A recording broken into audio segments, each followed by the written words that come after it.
peanut sauce. Jeez. Oh my god. Got it. Leave meeting. I was just about to say that. Just She's bye, like, bye, asshole. Okay. my guys, I'm gone. Goodbye, unicorn. Damn it! There. I need- Now the spotlight's on you there. I think I'll put my food over here then. Oh, Oh, I have McDonald's on the way, and I'm eating it when it. Bro, what'd you Please get? do. I'm probably I got gonna get like a You know what? spicy Yeah. chicken. You're a spicy chicken. Thank you. That's the best compliment I've heard in a while. Food's here. I just got the text. Lovely. Bye. Leave meeting. Hey, bye. I'm getting a bowl of Goodbye. cashews. Leave meeting. I'm getting a bowl of cashews for this because like I'm I like how we all like start the recording. Everyone, we're just gonna start eating real quick, guys. Just get a little snack. Yeah, I know, Don't David, worry. sorry. I can Sorry. feel it. I Thanks, can Daddy. feel. I can literally feel it. Ugh. Hi, Fatty. I just want to get the most dangerous energy today, and I was like, you know what? Yeah, I'm gonna bring this into the session. That's all it takes is just to hear that word, and I can feel it. Ugh. What, cashews? Yeah. What cashews? Oh, those fries are good. No, so if you can't tell us what it is, ow! Turn that off. Okay, so Now I'm just nervous. right? No pressure, no pressure.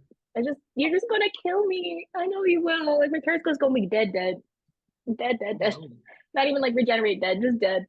I put so much effort into Nyxi. Okay, well with that, hello everyone. Welcome to Shalom. of a different campaign that we have going on right now. This campaign is lovingly called the FSF campaign, and we will express that basically right now. This is the fuck stick fuckers right here, my guys. Yeah, we're really excited to have this be recorded and done the way that we did in the Strahd ones. I'm really excited for today. It's gonna be a big session. I don't really know exactly how to start with this one because this is a wild homebrew campaign. Yeah, that's what I should say. This is a homebrew campaign I've been doing for like 3 years now. And I'm really excited for it. All these people are fantastic. Some of them you might recognize. Some of you are, one is different. And then yeah. One of these things is that not sounded like normal. the other. Like the other. And yeah, no, I'm really excited to present this to everybody. So, before I really go into stuff, I'm sure everybody knows my name is Liam. I'm the dungeon daddy of this game, and I'm just going to be playing a bunch of different characters here. This game's taking place in my homebrew world of Perellia, kind of.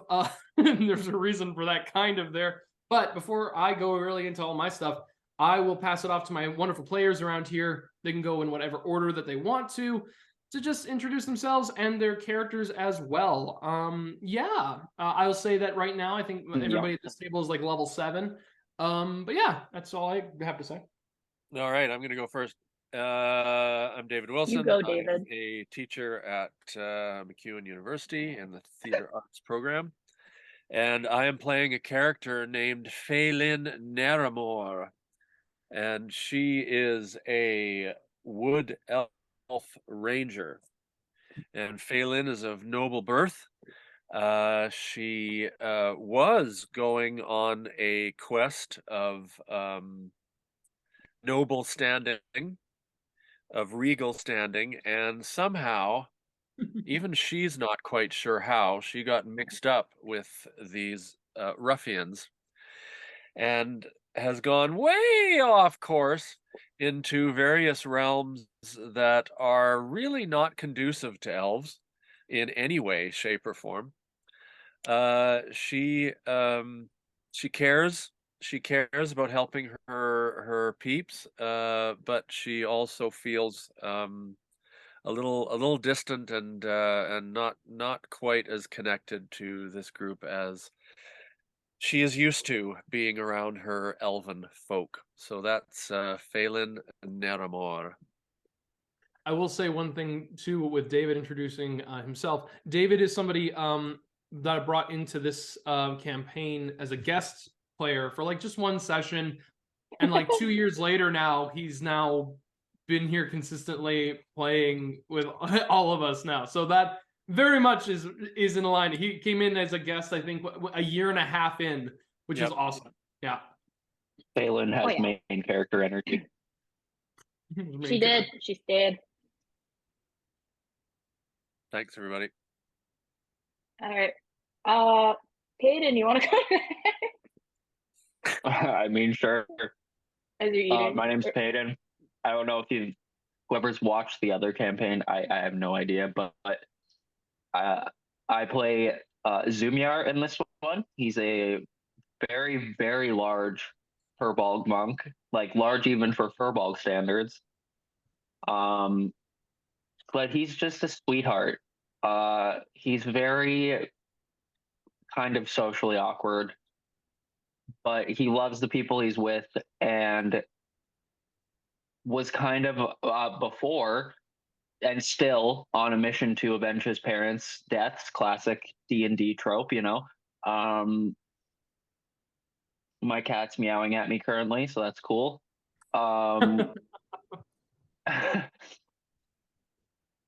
Yeah, we're in it. We're in it. I don't know. I don't want to give away all of Zummyar's lovely life. Don't want to give all of his lovely life. And Payne, I think you can say what your class and stuff is for that too, if you want. Unless you want to keep it a secret for those at home. I thought I said I was a monk, but I guess not. Cool. I'm a monk. You probably said a monk, and I just blacked out because I'm eating cashews. I'm a Kensei monk, and that is about it. Fantastic. All right. Well, hi, my name is Monika, guys. I joined probably almost about a year since when the campaign started. So I've been here for about 2.5 years, actually, now thinking about it. Time flies. I play a little rock gnome named Nyxi. She's very small. She's 3'6", and everybody else in the group is at least 6 foot or taller. Really tall. So she likes to hitch rides on everybody because, you know, it's faster than walking. And her brother committed suicide, but she thought that it was a little suspicious. And so she's actually on a quest also to find out who murdered her brother and try to hide it, because her brother and her dad own a mercenary company. Well, merchant company. And that can also be a little bit illegal in this world. So they had to keep a lot of things hidden, and he ended up dead. So she is very naive and can be a little ditzy at times, but she is very influenced. Go kick the cat out. But she can be really influenced by a lot of things that are around her. The longer that she stays around Richard and the group, she's gotten a little bit more chaotic, but for the most part, she's very loyal to the people around her. She is an artificer, but she also now is her main class is an artificer, but she's also now part rogue. And yeah, she just likes tinkering with a whole bunch of things and creating potions and just a little bit of chaos, but not too much chaos. I totally blanked. Zummyar is also multi-classing into cleric now, life cleric. I thought that you were multi-classing. He's doing some healies. He's giving the healies out. I should also say that Nyxi also, because this character, we have guns. There's guns in this campaign, so yeah. A lot of guns. A lot of big guns. Okay. It all started with my father. Oh, started with me daddy. All right. I'm my daddy. My good old daddy. Monika brought up a wonderful name drop there. The individual by the name of Richard. Richard is a character that we also have in our game, played by the lovely Ben Omen. Ben is a wonderful human being, actor, musician, as well as a wrestler and referee for the Edmonton wrestling industry. He's a fantastic person. If you get a chance to support him in any of his ventures, please do. He plays Richard the Large, who is a human wild magic sorcerer. Well, he was human, and now he's a demon. Because he subscribes to the one very big hashtag I want to get going with all this thing. Hail Yanagu. This is a very evil, dark story which I want to talk to you guys about a little bit. We are dealing with a lot of heavy, dark subject matter in this campaign. I would design and say that a lot of this is kind of like 18 plus content, particularly in the ways of violence, particularly in the ways of what we describe in terms of violence. It's a lot of very focused stuff, because a lot of the stuff that goes on here is heavy and intense when you're dealing with a lot of demon stuff. That being said, we try to make sure that everybody at the table is comfortable with that, making sure that everybody's like okay with it, and also making sure that when it pertains to violence of our player characters, it does not necessarily go on the same level when it is either unjustified or unnecessary. We try to make sure that we keep it tasteful. We have a lot of stuff like go through in this group. So we try to make sure that everybody has a good time still. But yeah, a lot of sexual referencing, a lot of talks about sex, a lot of stuff about violence, a lot of stuff about a lot of heavy subject matter. So, yeah, Let's that's talk just the about heads up. sex. Maybe. Kind about you. Me. About- Some violence. Yeah. Whattca. What else is there that I should really say? I don't think there's much else I need to talk about, except that, yeah, my name's Liam McKinnon. I'm an actor here in the Edmonton area. I have my own company for Dungeons and Dragons now, Novice DMing. It's more like a business where I help people like have my own summer camp. I have a new community campaign that's coming out soon. Going to be a bi-weekly Tomb of Annihilation homebrew connective tissue kind of thing. It's not just like from that setting. It's going to be integrated within my own world. I'm going to be doing some stuff with that. So I'm really excited. We have 3 out of the 5 seats booked up. So yeah, if anybody's listening to this and is just like, yes, I'd like to be a part of that. I'm so excited. I'm so happy, and I'm happy to be rustling the feathers of the community. Okay. All of that being said, I think we should dive into the session in a moment. First thing I want to ask, though, does anybody have any questions pertaining to character stuff, game stuff, anything of that nature? Yes, David. I have 2. Number 1, just making sure when Faelyn grabbed the now I know quiver of Elona, she also grabbed a short sword with a skyline engraving. Is that special, or is that just a plain old short sword? That sword in particular, sure. You know what? I think I can tell you about it. And it sucks that I literally this is the one book I didn't grab. Yeah. And campaigns Grab all your books. Yeah. Yeah, so I Didn't have your stuff ready.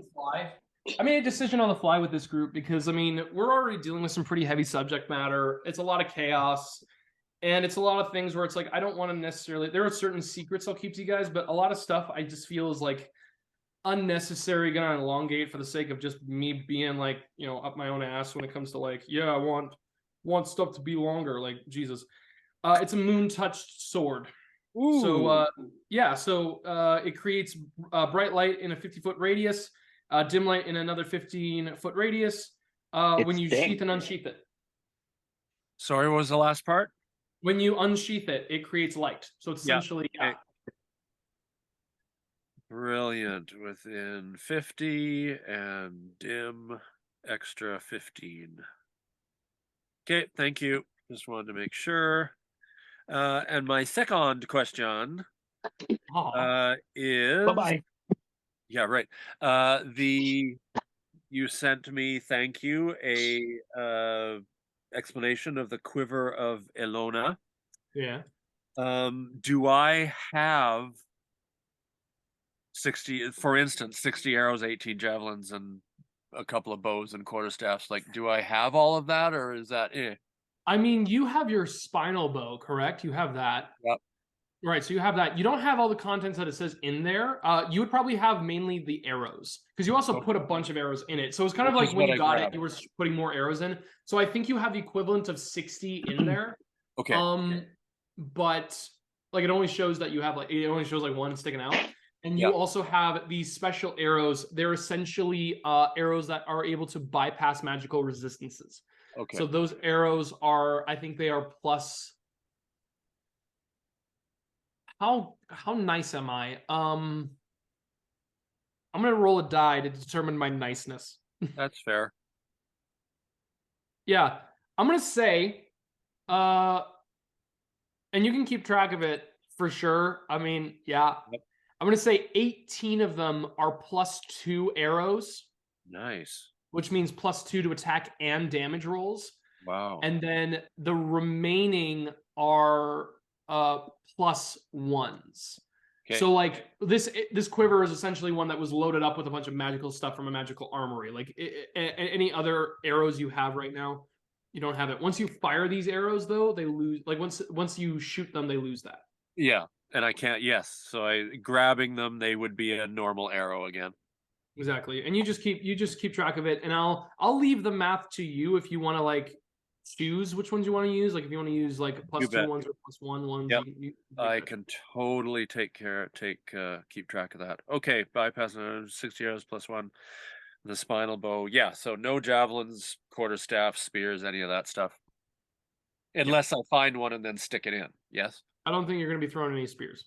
Okay, got it. Me neither, but that's why I I wanted love it if there's just a random spear and Faelyn's like, yeah, I'll give it a try. What do you got for spear, Dave? -4. Oh. Yeah, -4. Didn't work with my archery. Yeah, good. Just wanted to make sure. Thank you. I'm done. Wait. Anybody else? Well, if that's the case, let's dive into this day's session of the Fuck Stick Fuckers campaign.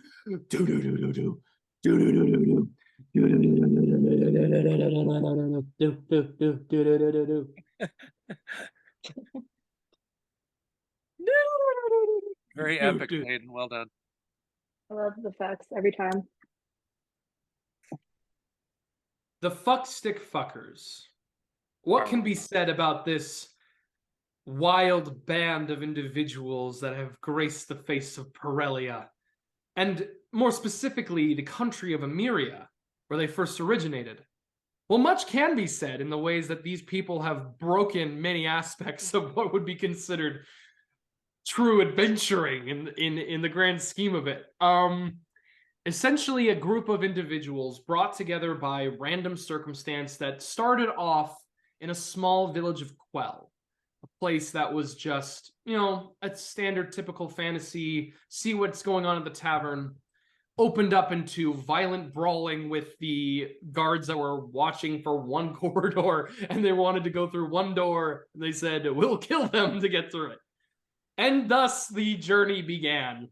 What slowly was a political intrigue situation of assassinations and of finding prestige amongst people that were not welcome to certain individuals, suddenly and slowly drifted into a world of misunderstanding, drug use, drug smuggling, attempts to fight people in taverns, finding uncovered areas and like basements, like mansions and estates, and then the deaths of many party members, journeying off to a very tragic event. The death of an individual, a Warforged fighter named Enki. This event was something that shifted and changed the entire scope of this group, as Enki was the individual who had originally named this party after the wand or stick that Richard uses in his spellcasting, known as the Fuck Stick. Along with this, another member of the party, Naviri, a wood elven rogue, a swashbuckler type, had disappeared from the party during a very pivotal moment in their lives. A moment when they were fighting a faction within Emeria known as the Crestal Crop, a group of individuals that wear burlap masks over their heads and essentially purge the landscape of many individuals who have been displaced from their homes. These people have a history with one individual, Zummyar, and have built their own history within the party themselves. In an event, one particular moment when the party was facing off against these people in a abandoned village where underground there was a tunnel system where refugees were hiding. They realized that the Crystal Crop had found these tunnels out and were beginning to gather up these people and beginning to bring them somewhere. The party stepped in, intervened, and fought valiantly to fight and kill many members of this group. But 2 party members were killed, Nyxi and Zummyar. Naturally, none of the party members had any clerics or holy individuals, but Richard himself had a tie to a very powerful outer being. And so with Richard's wild assumption of, hey, if I am tied to Yanagu and anyone that I kill is going to Yanagu, well, naturally, if I kill us, I will go to the abyss with my friends and we will be able to retrieve their souls. And thus, Richard instilled the first TPK where he made a child drink a potion of fire breathing that engulfed him, Faelyn, and the child himself. Named Morris, actually. What has progressed now from a simple political intrigue campaign has gone and spanned from the Abyss, Bitopia, to Ysgard presently, where the party members have reunited, Richard meeting Yanagu and being reformed as a Shakuza, as a demon of the Abyss now.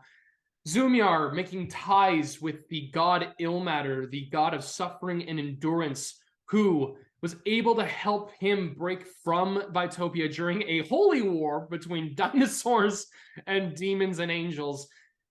But Illmatter himself was not able to break through the chaos and had a choice to make if he would go into the first layer of Avernus through this massive portal that existed, or stay on the Death Dells in the Abyss, and Illmatter had gone into Avernus. On this journey, the party has been tasked with a simple goal to bring Yanagu into the material world of Perellia. But along the way, they still need to collect the souls of their friends. Going to a massive black maw on the outskirts of the Screaming Peaks, the players were able to go through that maw and go to Ysgard, where they were able to meet with their friend Nyxi in a designed match to prove that Nyxi could fight against her allies and be a worthy champion for another god, the god Talos, an elder god of storms. Or at least the god of, tempests and war. And Nyxi instead was able to anger the Githyanki commander and her red dragon Dothrama, and then got them killed because she was friends with Thor. And so now the party is going through Ysgard, tearing shit up. And now we come to this moment. On the upper layers of where the champions of Ysgard reside, we have Faelyn and Zummyar, who are currently at a wonderful bronze palace given to the champion, or inherited by the champion, Ynnik, a ancient bronze dragon who has a very active sexual relationship with Thor. I know Padon has left this moment because Zummyar does not want to deal with any of this stuff. Very repressed. It was perfectly timed. Perfect. No, I so don't. Beautiful. Oh my God, Padon, that's hysterical. That was perfect. Oh God, you love it. And then Nyxi. That was an oopsie. That was perfectly timed. It was perfect timing. We're talking about your sex dungeon area, Cassie. Nyxi is in the kingdom of on the main kind of flat land of Ysgard, where Nyxi is presently by herself, separated from her party, working Running with some for my life. Yes, working with some allies that she met that were helping her train from being a small rock gnome to a big, beefy, thick, muscle-bound, lifting, deadlifting with an ogre type individual. And now Nyxi is attempting to acquire spirit stones. Essentially, the party is trying to break from the outer planes of existence. They're trying to get back to the material plane. Unfortunately, if their souls try to go into the interior planes of existence, their souls will evaporate into the cosmos. They will just simply not be.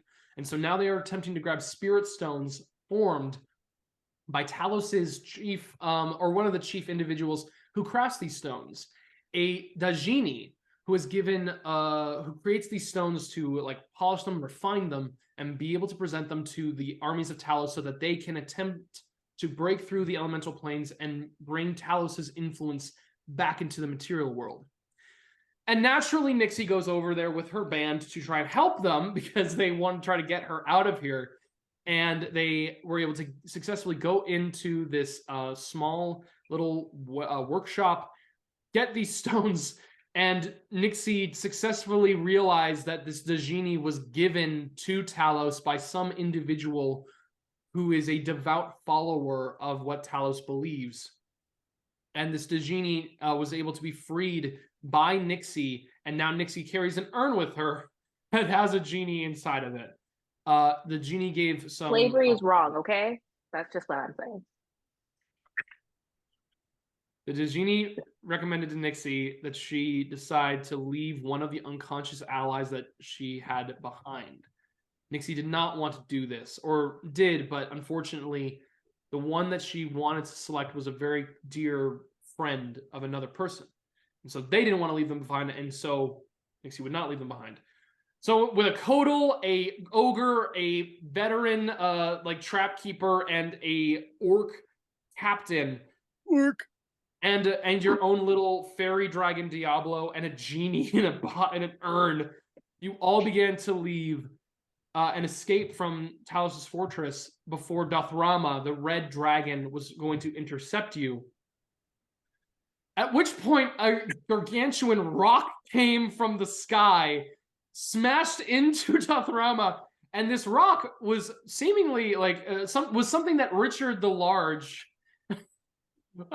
was on before, and now this rock was infested with maw demons and quaists and little creatures eating it from the inside out, and now are hoarding outside of to attack Dothrama. And Nyxi, you have been able to escape, hearing a voice in your head from a very angry god telling you that you have been marked and you will not ruin his attempt to bring his influence back in the world. With me so far, everybody. Bravo. That was a great Sparks notes. I liked it. Can you go over that one more time? I feel like you missed out on a couple of things. The Crystal Crop literally feels like another campaign. It does. It sure does. Like who? Crystal what? What? I don't know who they are. They're important to this game? What? See, I'm going to grab a drink. In the meantime, I want you to please describe to me what it looks like. What does it look like? Drink responsibly, kids. I want Nyxi to please describe as you are beginning to leave the fortress. Literally, as there are screaming devils behind you with Niheimendor Rod, the Kodal that you have, your friends Grick, the ogre, Bryn, the veteran, and Rognell, your captain, those ones are unconscious. Please tell me what it is you're trying to do right now, and in this process, what are you working through? Oh, and I will say, Nyxi did get a signal from a very hungry sex individual who's on the Upper Bronze Palace, letting her know, come here for some fun. All right. With Zummyar, which he's like my older brother, and Zummyar and I both are not interested in sex, so it's Nyxi and Zummyar no, but whatever. Also, sex individual, what is that? I don't know. I don't even want to think about it. So I know where I need to go. I need to go to the Bronze Palace. I already know. I need to go to the champions in the sky, and the only person that could do that would probably be Rod. But that means I'd have to ditch everybody else around me. Which, if I left them behind, they all would probably die. The dragon would probably find them and kill them. Dungeon Daddy? Hi.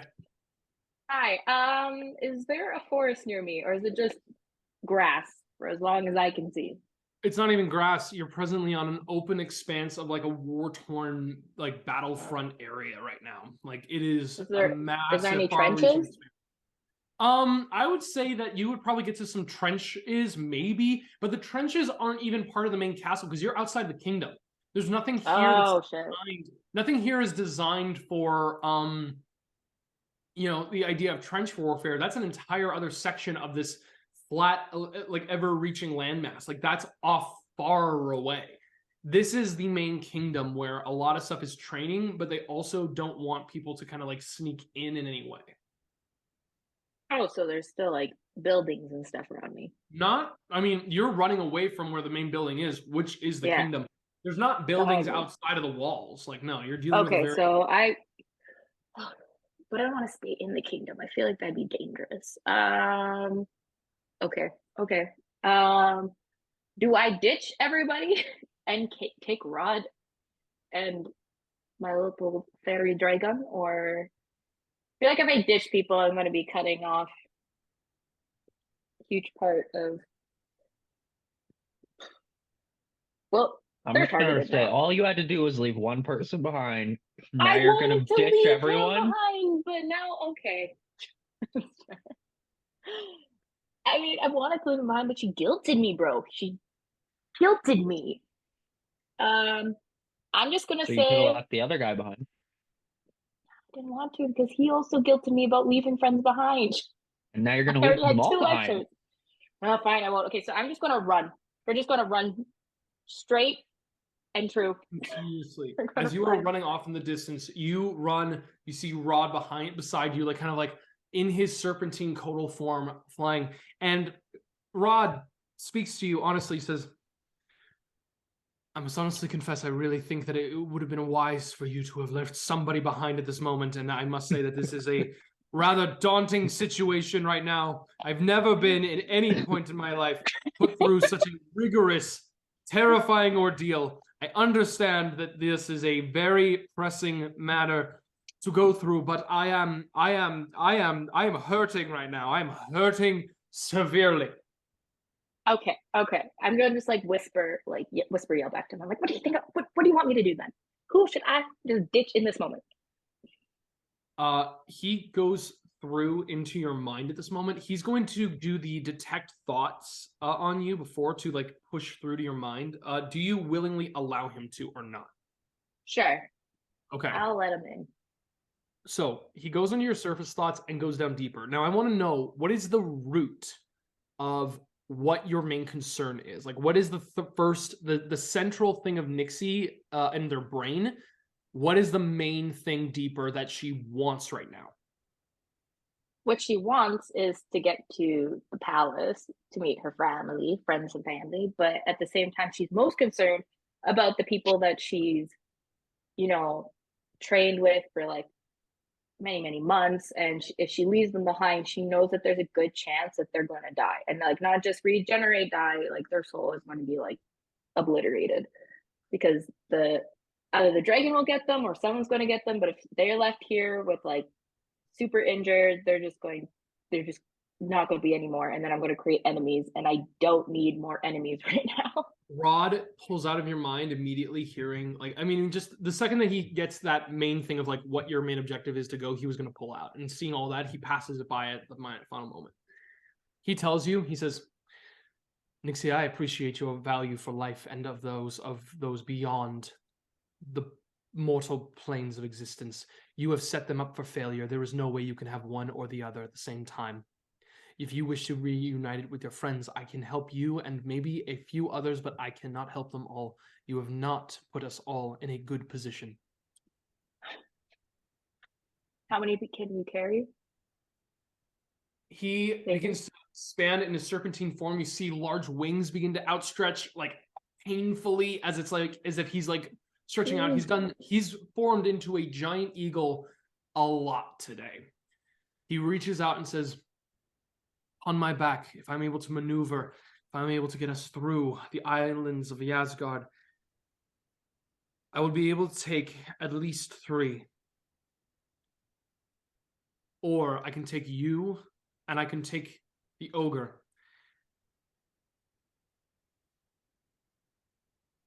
And at this point, he completely morphs into a giant eagle. I'm just going to double check who is with us currently. We have Brick, right? Brick. And then we have, what's her pickle? Bryn. Bryn, thank you. And Rognell, right? Yes. Okay. And then Rognell is we have, unconscious. yeah, he's unconscious. And then there's me.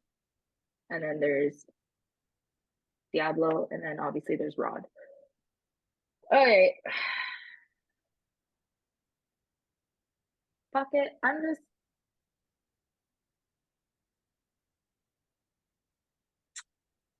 just gonna take Rognell. He's unconscious, but no, I'm not. Never mind. I'm just gonna leave all three of them together because if they want to stay together and they want to be together, they can be together. I feel terrible. I'm just gonna get on his back, gonna grab Diablo, and be like, "Why do I have to choose? You guys choose if 2 of you are coming or all of you are staying." Diablo right beside you.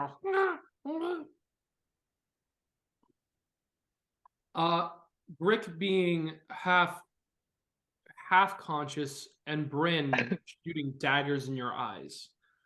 Yeah, I know this crazy. You're like Bryn herself is like basically telling you exactly. She told you what she thought, and now you've put her in a position where it's like, this is it. I can choose.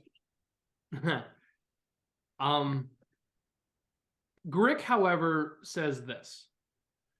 Oh, Nyxi, it's all right. You know, I've been running around a lot today. I think I need to sit down for a minute. I think I'm a little bit tired. Yeah, I think we're good though. I think it's fine. We're gonna be fine. We'll see you later. And we'll be down here. We'll like wait for you. Go ahead and make an insight check. Oh, Lord have mercy. Well, 5. Grick's gonna be fine. Oh my God, he's not gonna be fine. But I think he is. All He's right. good. And you can tell he's gonna be fine. He understands. You can tell. I think probably the biggest thing is that you just see that Grick, battle scars included, the wounds on his body from the a lightning and thunder, everything he's endured. He's happy to be along for the ride, and he's feeling good. Grick is the only one that can talk to you as Rognell is completely unconscious, and Bryn does not say anything. All right. Well, for weapons, because I left that big heavy weapon behind. Yeah. No. Grick is carrying that one with you. He's carrying the big heavy machine gun. I'm gonna tell him to keep it. Oh, Nyxi, I don't know how to use this big weapon. Does any of them know how to use it? Can I give him like a 5-second tutorial? Can I give him like? Can I teach him real quick? You want to give a 5-second tutorial as you aim, shoot? Here's the trigger. Here's the safety. Take off. I'll roll an intelligence check for Grick. Oh God. Okay. You give it to him. Okay. It's okay. You give him the imbued heavy machine gun. Takes it. Okay, Nyxi. You see he's like he holds it like a club with a barrel at one end of it. He starts like kind of fiddling with the belt, wrapping it around. You notice the belt. I take it back. I'm gonna be like, honey, you're gonna hurt yourself. Honey, stop. Just before the bullet like hooks into the trigger mechanism, you're able to take it away from him. I have 2 daggers. Can I just give him a dagger? Sure, you give him a dagger. It fits like in the palm of his hand, just right there. Is there like a tree stump near me? Is there like anything? You hear the words in your mind from Kodal once again, as if in his giant eagle form, he penetrates your mind, saying, "You have not set us up for success." Okay.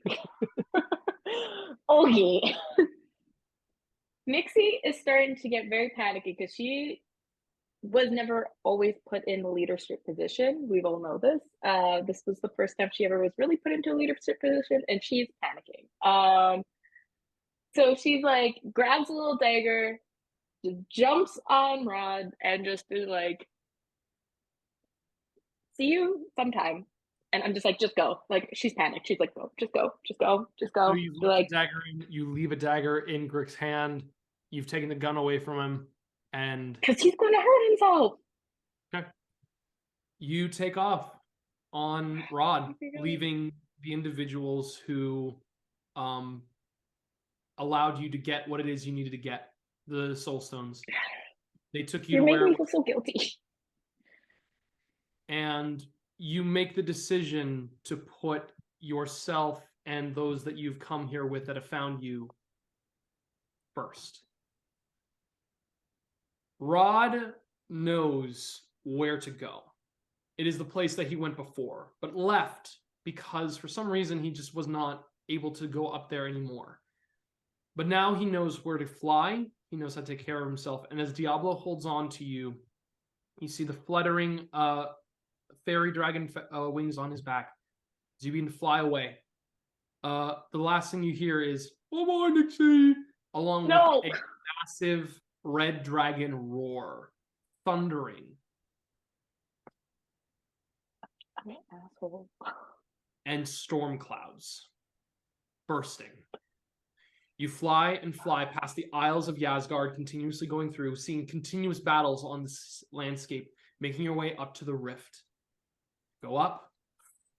You go through, and the ever-present skies of bombastic, thunderous energy from the purple and the orange and the striking of thunder everywhere. Perfect blue skies. Clear day. No cloud in sight.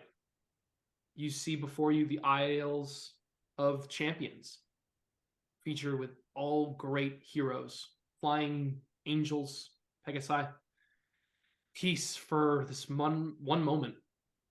And you fly off to Ynix's palace. As you arrive there, it's different from the last time you've visited. As you can see that there's a bunch of individuals upon the lawn of Ynix's palace who are beginning to just get clothed, it looks like. Yeah, it looks like a bunch of them just like on the streets, like getting dressed. You actually notice Ynix off in the side, kind of like not the main front lawn garden, but kind of off to the side area where many games kind of play out in their colossal ancient bronze dragon. Like this is like there's ancient dragons and then there's this form. Like this is a colossal dragon. It's beyond size and scope. But you hear a mighty as if Ynix is waking up for the day in a champion's form, in their dragon form. You fly up, and you notice as you're flying up, you see a very strange sight at one of the top spire towers. You can see that there is a multi-eyed, kind of like purpley pink, floating eyeball that is right by the window, kind of like looking down, looking a little sad. Just off to the side here as you begin to fly upwards.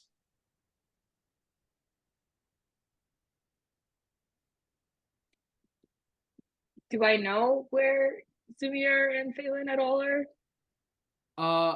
All you heard is somebody's waiting for you to have a good time, and that's it. Can I go to Ynix, please? Go to tell Rod. Rod, Yeah. can you bring me over to that giant bronze cool dragon, the colossal one? Rod goes right down and kind of lands. You see that the Pegasi centaurs, like in the area, kind of like stop and kind of like watch your flight down, kind of like get back to the day, get their pikes. But Ynix sees you in the form, turns their massive dragon head. Nyxi! Ynix! How are you, my fine darling? It's so good to see you again. I'm doing okay. Make some tough choices that I'm not happy about. I had to leave some friends behind, and now I feel like a complete asshole. Oh, Nyxi just brings a large bronze talon to you. Oh, it's all right, my darling. You're fine. And I'm just like, I hug the talon as best as I can. To be claw, I should just say. It's not a bird thing. As you hold on to it, Claw. basically just like wrapped around a pinky. Enid kind of says, in my many, many long years of it being a champion, Nyxi, I must say some sacrifices must be made. You think I have the same friends I had when I first came here? No, it's impossible. Still, it doesn't feel good. Especially when they're the ones who got you where you need to go. You feel as the claw begins to change, and basically right where you're standing, it almost feels like the entire form of Yannick moves to that point. He shape changes into the lustrous, fair-haired, wonderful tan-skinned individual right before you in beautiful ornamental robes, like a large deep V basically in the robes, just giving you a hold. Nyxi, it does not feel good. It will never feel good. But at a certain point, a champion must remember that there is something better, something grander, something that means more than the lives of a few friends. You have a responsibility beyond just friendship, Nyxi. That responsibility is what reminds you of your true purpose. I don't know if I can completely agree with that quite yet, Yannick, but I appreciate the sentiment. Do you know where Zoom is in Faelyn? Oh no, unfortunately I was not able to see them during the festivities. I hope they had a good time though. And Lord knows they need it. Okay. I'm very confused, but okay. There's a Oh, festival Nyxi, here? you must not have been here during everything. Oh, that's fine. No, I I'm just sure got if you look here. around long enough, you'll be able to find them. Okay, well, thank you. I'm gonna do just that. And then I'm just gonna turn to Rod and be like, and then turn to Yannick and like, Yannick, can you take care of Rod to make sure that he's, healed up and better and rested, please? You see Rod changes from the giant eagle form back into the serpentine caudal, and Yannick goes, "My goodness!" and immediately goes into their ancient form. Well, if we're showing our true forms to each other, hello, my name is Yannick. I am the champion of the Bronze Palace. And Nyheimendor goes, "It is wonderful to meet you, old, wondrous champion. I am deeply injured, and I wish I could show you the same respects." "Oh, come, we'll be able to take care of that." And immediately grabs onto Nyheimendor and just like grabs him and stretches out the serpent like a stretch, like a full-on hardcore chiropractic realignment, and just Rod just kind of and almost like disabled falls to the ground. "We won't have you moving anywhere right now. Please, servants, come." And you see that these like prancing centaur Pegasi come over, pick up the caudal, and just start carrying Nyxi just waits. Off She's someone. just like, have fun! "Oh, well, let us look now for your friends." Immediately, I think we're going to come quickly to this moment. I want to check in quickly in the room of the tower. Faelyn, what you up to? So, first of all, I'm curious. Did I see Nyxi get close and then veer off? Depends. Were you looking out the window, or were you still taking in the contents of this room and everyone in it? Yeah, fair question. Yeah, once the yell happened, I was turning away and hopefully looking hopefully for Nyxi. For sure. I'll say that when the yawn kind of outbroke, you probably would have looked out the window and probably would have caught Nyxi coming down. You wouldn't have intercepted her prior, but you would have noticed it was like, oh, Nyxi's here now. So you clocked that. Okay.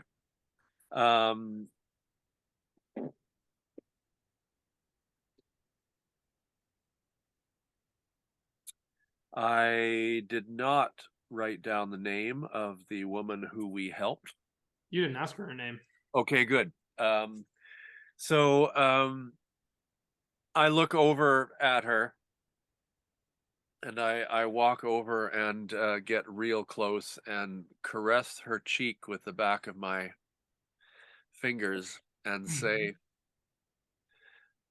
"Another time, perhaps. My friends are here." You come up towards her while she is currently in the arms of three individuals just on the bed. They're all like kind of cuddling right now, but she's like fully just kind of embracing it. You can see that there are these like a like air genasi, like multi-rocked studded individual. You can see that there is a angelic being off to the one side, and you can see that there's like a tiny like this little like sprite who's just kind of like hanging out right there, just floating upside down.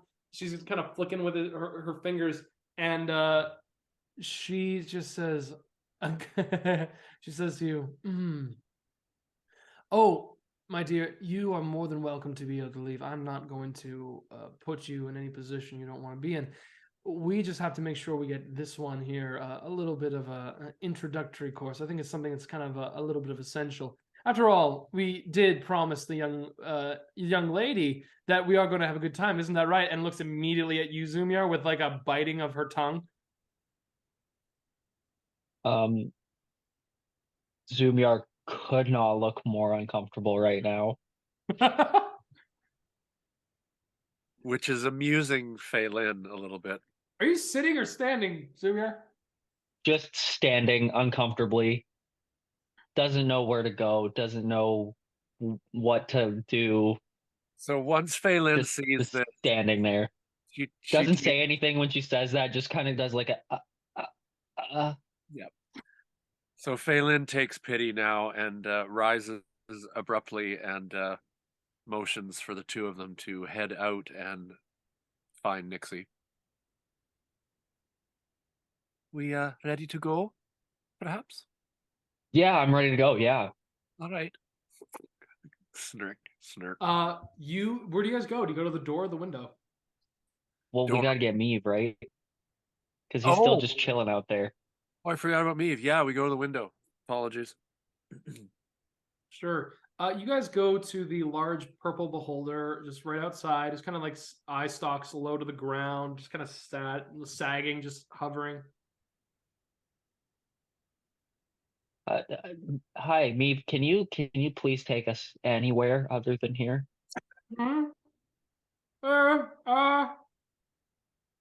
Yes, I could. Yeah, like right now.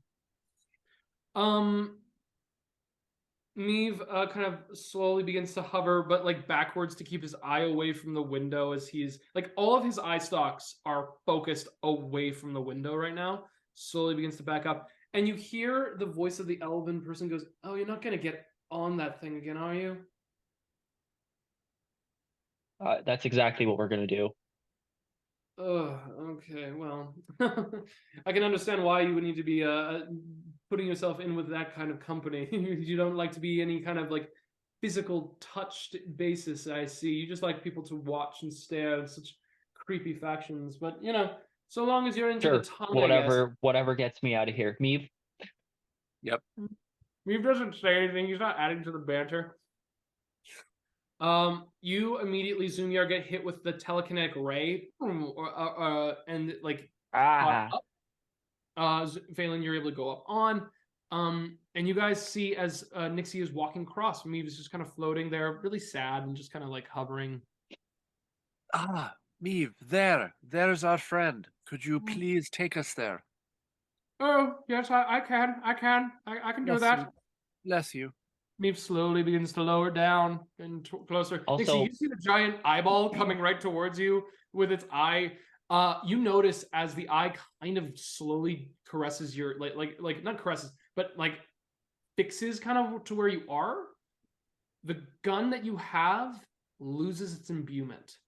Your items do not carry with them the arcane power that they possess. You feel as this individual comes down, they float, and you see on their back Faelyn and Zummyar. Or Zummyar is floating actually as one of these eye stalks is staring at them. You see this thing with like 9 different eyes around the one central big eye. Meave, thank you so much for getting me out of there. That was my least favorite place. I understand, it's mine as well. You should not care what that person thinks of you, by the way, because she's weird. Well, you know, she's not wrong. I mean, it's like I know, I get it. She is wrong. Like, she is wrong about many things. I don't know. It seems she has a lot of friends in that room, and I only caught a little. Yeah, glimpse. and they're all wrong. Let him know, Zummyar. That seems very judgmental of you, but I get it. I appreciate it. I appreciate. Nyxi kind of just like shakes out her stupor as you guys are talking and just run into Faelyn's arms and just like hug her by her like upper legs area and starts crying. Meave, you hear immediately, or Zummyar, you hear Maeve's like, I'm sorry to raise my voice at you, Zummyar. I don't mean to be upset. I'm just. It's fine. I think we're all a little on edge after that experience. I don't want to take it out on you. You're wonderful. Thank you, Meave. He lets you out of the telecast. Huh? Nyxi. What the fuck happened? I'm just crying in Faelyn's arms. She's just crying. She's just like, she's overwhelmed. She's pretty much on the verge of dying again with like, what, 10 health? Like, she's exhausted and just crying. And I'm like, I don't want to talk about it. She's like, I don't want to talk. Faelyn just keeps holding her. And she's like, she starts hiccuping. And then she's just like, I left him behind. Left him behind? You did what you had to do. With the dragon. Mad on a motorcycle. Hit him with a burrito. Mad on a motorcycle. So she's just in distress and she's just saying nonsense words like, I left him, and a dragon, and a genie, and then she points, a genie. A genie? A genie. And in the DiGiorno. Well, that's impressive. DiGiorno. Okay. Sorry for leaving you behind. You kind of were just like, go, I'll be fine. And I know, I thought I would be fine, but I'm not. I was fine, but I'm not. I'm really not fine. I just pissed off Talos. I really pissed him off this time, guys. No, like, I really pissed him off. Talos. Like the god Talos. Oh, yeah. He speaks to me now. Oh, excellent. And I already promised the genie that we'd set him free. Oh, not in a good way. No, you promised the genie that we would set Talos free. Not Talos, the genie free. She's like starts. You promised the genie that you would set the genie free. Yeah, which I kind of did, but I kind of didn't. But if I don't, I was gonna say you have him in a jar. He's not free. No, but he's still shackled, connected, and the only way to like undo that is to go to this king who's really powerful, and like, and he's also this genie is also the one that makes the magic stones, the spirit stones, things that the spirit stone. Yeah, I also got, and then she like just dumps. I have 50 of them, and she dumps them all. She's like a mess. She's like, holy, I still have 50 of them. Fucking shit. Nyxi, like, we needed like 5. How did you get so many? Yes, I got too many, and then I couldn't leave one of the people behind. So then, why are you crying? This is exactly what we need. No, well done. We need to help the genie, or else he's going to come back and eradicate my entire soul if I don't help him. Also, we Okay. need to help Rod and find Redshirt. Oh Lord. All right. Well, We do need to find Richard. That's the only thing I really care about right now. We need to find Richard. We need to get these stones working. We need to get back. Is there something? Do we know? I can't remember. Is there something we have to do to like activate the stones or like? Because we have to take them to what's her name, right? Who?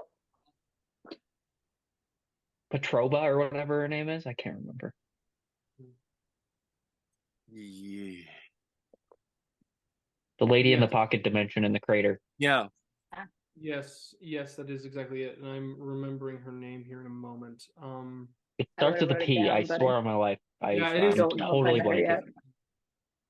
No, I don't think you met her. It was just me and Faelyn. Because Faelyn was crying in the grass while I was talking to her. Yeah. And then Nyxi just turns around and then hugs Zummyar and be like, I don't want to be here anymore. Well, I don't do this anymore. okay, you got the stones. We're good. And I just like ruffle your hair a little bit. But if I don't help the genie, he's gonna kill me. Well, Okay, well, we'll figure that out. You did, if you made a promise to get us these stones, great. Faelyn And grabs I a also couple. promised Rod he can fuck us all up if we don't help him find his brothers. Rod? Yeah, did I not mention that in order to find you, I promised him that I'd help find his brothers? I don't think you ever mentioned that, no. Oh, it's a thing. Okay, so you just kind of Give out IOUs, just yeah. throwing promises out left and right. Whoever wants whatever. I'm sorry.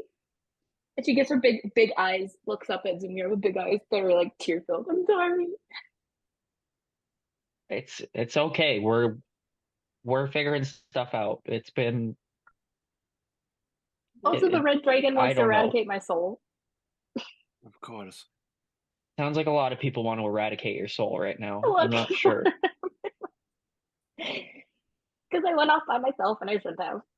But it was the Okay. only chance. Okay. I suggest We have the stones. That's the big thing. let's got a lot each of take stones. 2 just in case, I think. Okay. And We need extra to for, make sure we have some others. extras for Richard and And who knows what might happen. Yep. yeah. That's why I got 50. I panicked. I was like, what if we don't have enough? Yeah, 50 was a lot. Well done.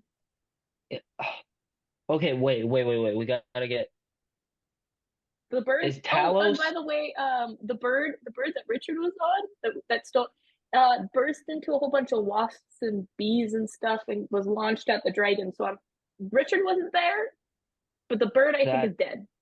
The rock is that dead. just sounds like Richard. Yeah, it does. She's like starts to calm down. Talos. It does. Is Talos an immediate problem for Kind you of. and He for speaks us? to. He speaks in my head and pretty much just said that I've pissed him off too much. Okay.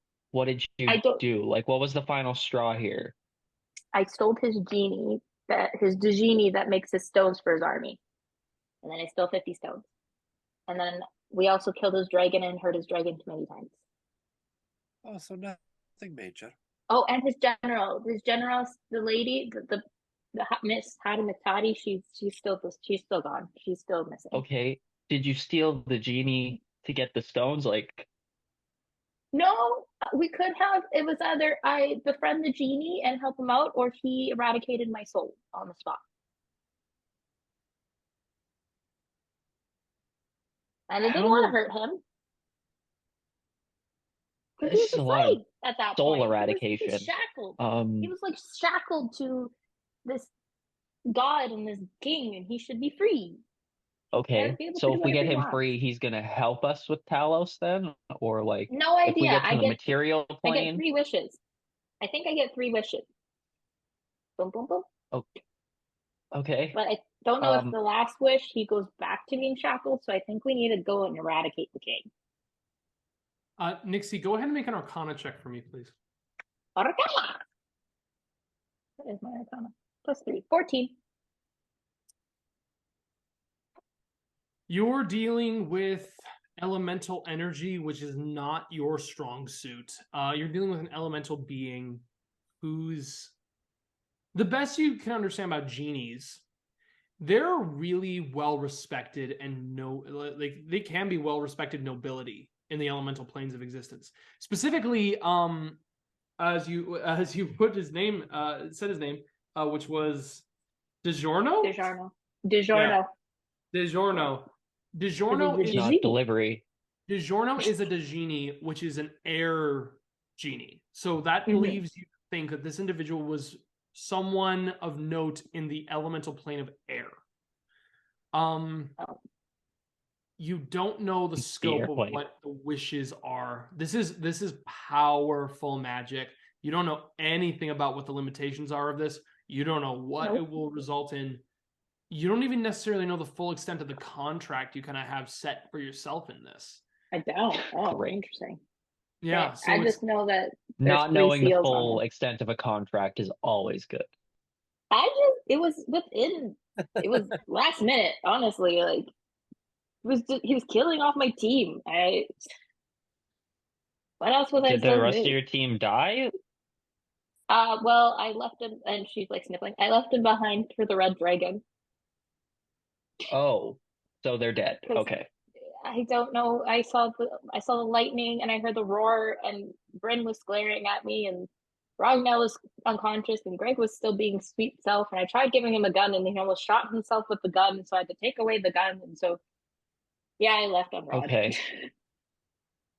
It was nothing here then, and I chose me. Okay. And she starts crying again. I chose me. Okay. Okay. Faelyn, I never left anyone behind before. You see immediately that you see that walking around, you see coming back in the area, there's like a centaur who seems to be passing out some like flasks and like bottles all around to individuals, just kind of like checking with party guests, being like, "Hey, you're good, all right, here you are. Begins to kind of trot up and looks at you crying. He's like, "Oh, you poor thing. Oh, you took a little bit too much and you couldn't handle it, all right? Okay."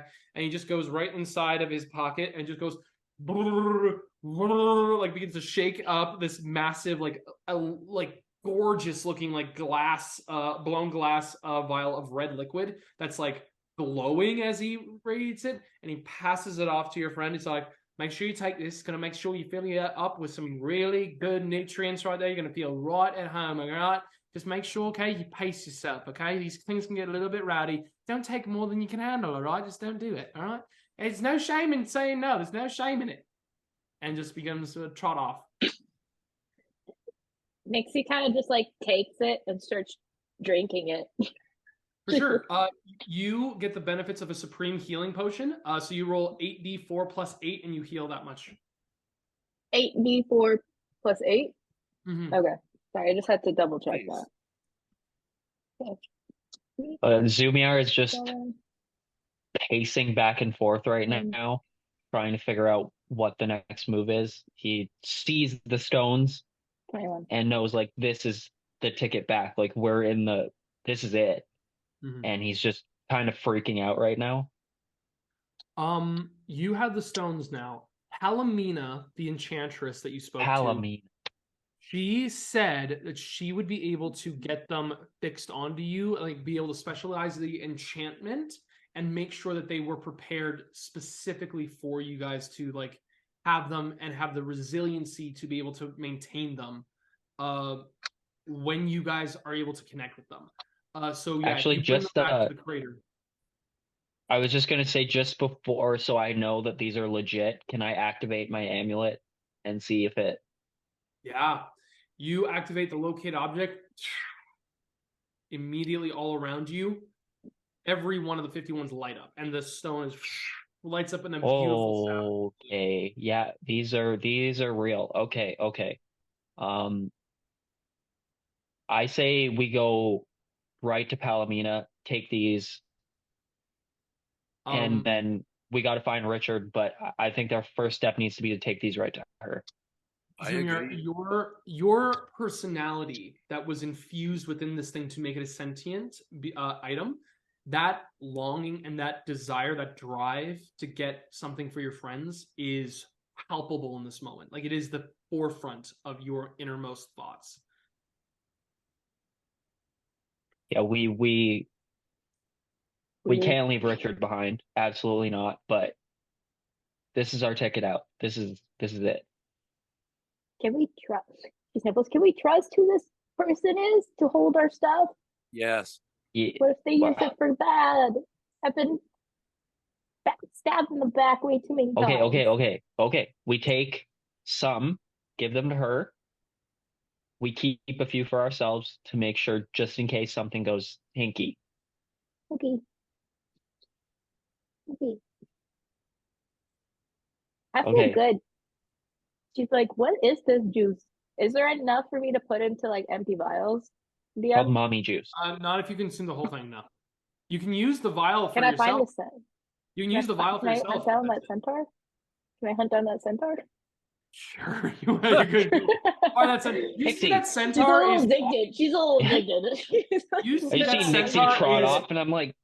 You see that centaur is currently dealing with a cyclops who's stretched out on the ground, who's got like manticore horns in their butt. And you can see, okay. All right. So what we go pretty deep inside here. So it's gonna be pretty harsh. Okay, give me a second. And he starts immediately like going through his thing, getting like a quick little like lubricant. He's like, all right, give me a second. Just starts massaging the area where the actual thing is. All right, we're gonna start yanking here in a moment. Okay, hold him down, hold him down. You hear the Cyclops go, I didn't like the feeling of the shot thing in my butt. And he's I understand that, lad. I understand that. Don't worry, we're gonna take care of you in a second. All right, hold him down, please. And you see that all these Pegasi it's kind of like a Gulliver's Travel circumstance where they start throwing ropes around the Cyclops to hold him down. They all get it pinned down. They're like ting ting ting, and as they begin to put their hand, get the manticore kind of thing. The manticore is just like on the side licking its little hand, like, and begins to go over to the thing. All right, we're gonna start yanking. Ready? Oh, sorry. What was that, Faelyn? Let him be, Nyxi. Nyxi's just looking back at them and looking at them, being like, all right, kind of what the hell's going on? Like, we're gonna stop putting. All right, you ready? You ready for this? You ready for this, lad? All right, here we go. Okay, ready? In 4, 3, 2. Oh, hi there, small one. How you are? And it immediately gets full focus to you. Nyxi is still like drugged up though. That shit hit. That was busted. So she's like, yeah. How much longer are you gonna be with this fella? Oh, we've got some manticore horns to be able to pull out of them, and they're a little bit deep embedded and a little bit barbed, so they're a little bit tight. So we're gonna have to take care of that and make sure we recover it pretty quickly. Okay. Just a quick question. Do you mind filling up, because I have like about 5 empty vial bottles from before from drinking potions. So I'm like, can you fill these 5 with whatever that good stuff you had? I'm sorry, dearie. I'm sorry. Unfortunately, I'm not an actual vendor for this. Okay, I'll go around for refreshments. I'll give everybody the little bit of rejuvenation they need. But once you get what you need, that's all I can really do. I've got a lot of people here to take care. Who, like, where do you supply? Like, I know it's from the castle. Like, what level, what floor holds the goods? I'm sorry, what level for the goods? Yeah, like in the castle. In the palace. I can't tell you what to go find inside of the palace. It's not going to happen. I'm a respected... Yannick and me are besties. What are you talking about? Well, you might be besties with Yannick, but the thing is that I'm here to make sure I take care of this, okay? I'm one of the chief members of making sure that this whole party goes down without a hitch, okay? So I'm not hired... I'm not brought up by Yannick. I'm someone who takes care of everything. You can see that this is like a celestial glowing, like almost like Pegasi individual. And they're like, I don't work just simply for Yannick. I go around here making sure any of these special events are dealt with safely, okay? We don't need to have... I'm so sorry for the misunderstanding. Faelyn walks forward and puts her hand... I'm so sorry. I just want the drugs. Sweet. Can I please... Let's go. Nyxi. No, Faelyn. Make a persuasion check with disadvantage, Nyxi. Because you're being hindered by Faelyn at this moment. Persuasion 13 with a disadvantage. Yeah, it was 10 and 15. And this individual This individual looks at the oil solvent and says, "Hey, give me a hand with this." They pour down like another one, like emptying out the actual lubricant to try to get the stuff out. They have their hands like kind of with this like gorgeous kind of like glove. They pass the empty vial off to you. Says, "That's for you. Okay, that's all we can nearly take care of. Okay, you're gonna figure it out yourself." All right, here we go. Ready? 3, 2, 1. All right, and you guys walk away as you hear the screaming Cyclops go. So I get another empty vial. You have 2 empty vials, yes. 2 empty vials. Excellent. I tried to break out of Faelyn's arms because I don't know what this stuff was, but it was good, and she wants more. So she goes and tries to find Yannick. She's like, "To Yannick." That's all she says. To Yannick. I look Even back, though Faelyn could catch me. I look back at Zummyar and just go, My tears are still Yeah, I standing. walk back to Zummyar. Okay. I go grab Nyxi by like the scruff of her jacket and just move her and go, "We're going to Palomina's right now." But it was so good. There's probably still a drop left here. I could give it to you. You know, it'll taste great. Want to try it? I'm good.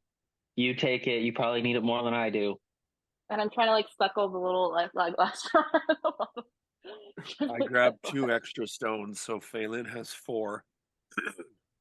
4 stones. Oh yeah, Nyxi realizes that the stones are on the ground, and she's like starts as she's like the scruff, so it's like Mission Impossible. She's like trying to gather them in the air. Just like Just trying to like, grab as many trying as to get as many and stuff Sure. them in my pockets.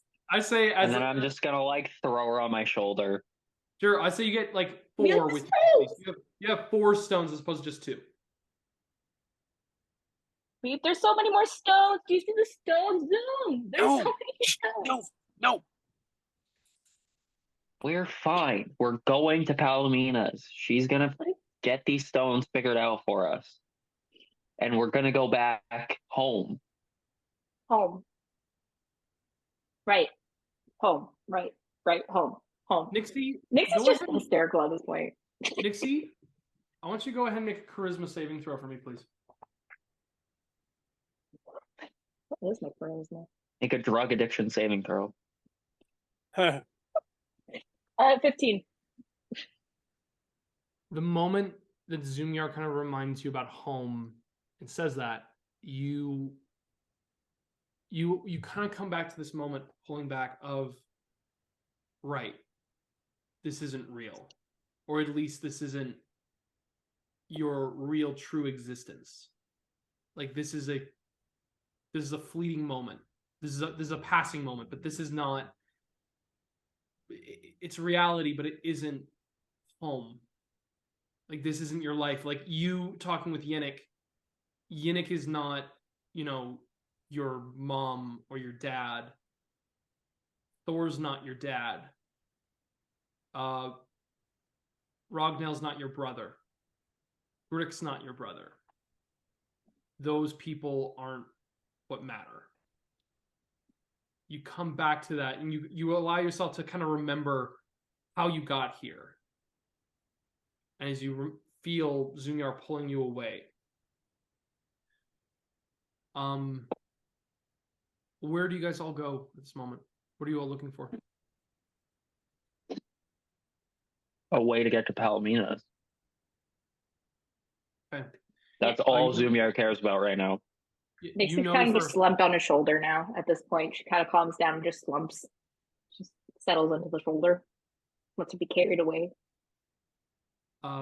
You know for a fact you're going to need somebody who can fly. You know that for a fact. Yeah. You can begin to look. I will say, yeah, go ahead and make an investigation check. Sure. 13? 13. Okay. 13 on the track to look for a way to get out of this place. You see a couple flying individuals who are kind of like occupied right now on a few things. Like there's some angels, the Pegasi. There is obviously, you can see that there is Mihaimendor, or not Mihaimendor, Mihivlock. Sorry, the Beholder. Eve. Yeah, Meve. You can see. There's kind of a lot of options that you can probably go and probably start asking around and asking people if they could be able to help you. You haven't interacted with anybody, so it might be a little tricky, especially knowing what you know about like the champion area to get like out of here. One of the things that's weird for you, though, yeah. I was gonna say, knowing that, I would ask Nyxi if she knows where Yannick is, because Yannick would probably know somebody who can take it. She slumped on the shoulder. She's like, now you want my help. I've been wanting your help this whole time, but you just wandered off to ask about drugs. Fair enough. Sorry. That's like the after effect wearing off. Okay, fine. Yannick would be with Rod. And Which is where? In the palace. Obviously, in the palace, Rod's getting treatment. They probably are in the infirmary. Okay.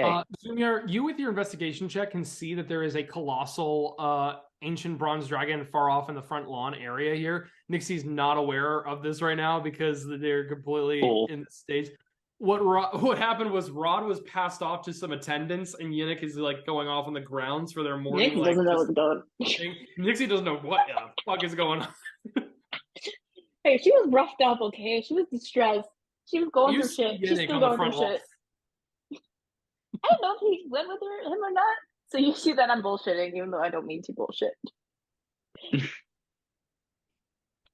I'm like, you'll see him. He's a dragon. A giant bronze dragon. Giant bronze dragon. Right there. Let's go.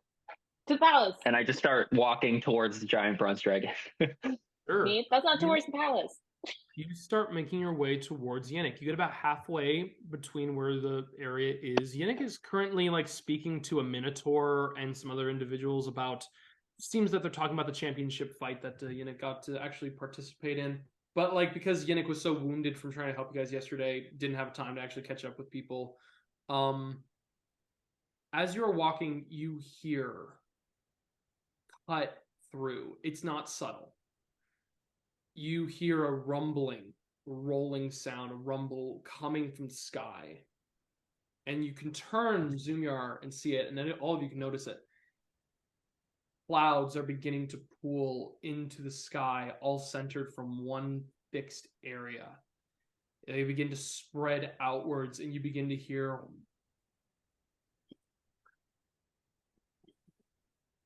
as thunder and lightning strike out from these clouds. Nyxi, you hear a voice in your head say, "Oh, shit. My power stems far beyond reaches of my kingdom. I promise you that your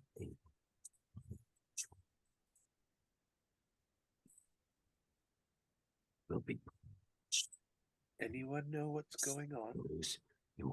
Liam, I can't hear you. Oh, you can't hear me? You're a little too deep. It's hard to I'm a catch little up too on your in that. Fine. You're Fine. a little too bass. Then you hear this. Thank you.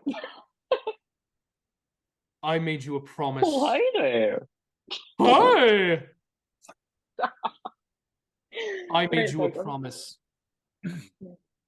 I said that I would purge your soul, and that you would not be able to reunite with any one of your friends, that you would not leave this plane, and I will stand true to that promise. You hear the thunder and lightning strike. Forgot about that. Did My you just domain out loud stretches say, I forgot far- about that? My domain stretches far beyond my kingdom. I am the elder god of storms, and I will return to the world. You hear as thunder and lightning strike, coming across the sky, filling up the beautiful blue atmosphere and the sky of this champion plane. All of a sudden, flooding through the rifts, you can see an entire armada floating through, flying as if to come and conquer the land before you. They are streaking with lightning. Claps of thunder are heard. You begin to hear a storm coming through. The storm is here, small one. Allow it to take you. Do not resist. There is no escape. That's where we're going to take our break. Oh, God. Cool. Oh, yeah. Literally, I want Nyxi to say that out loud, being like, I forgot about that. And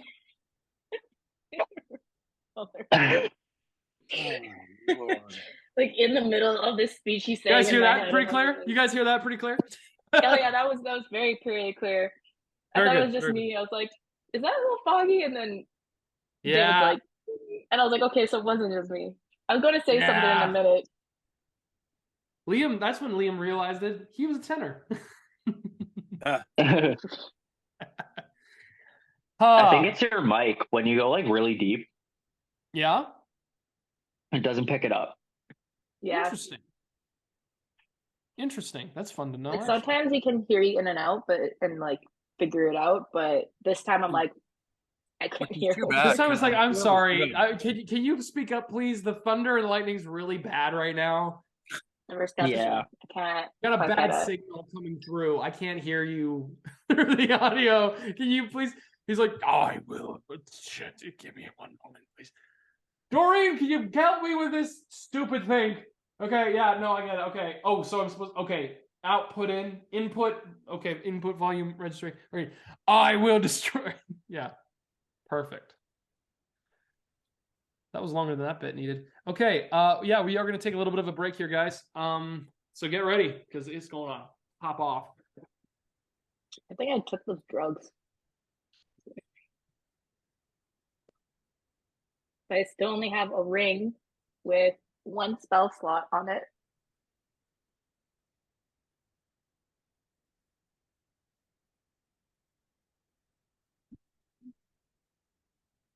Oh.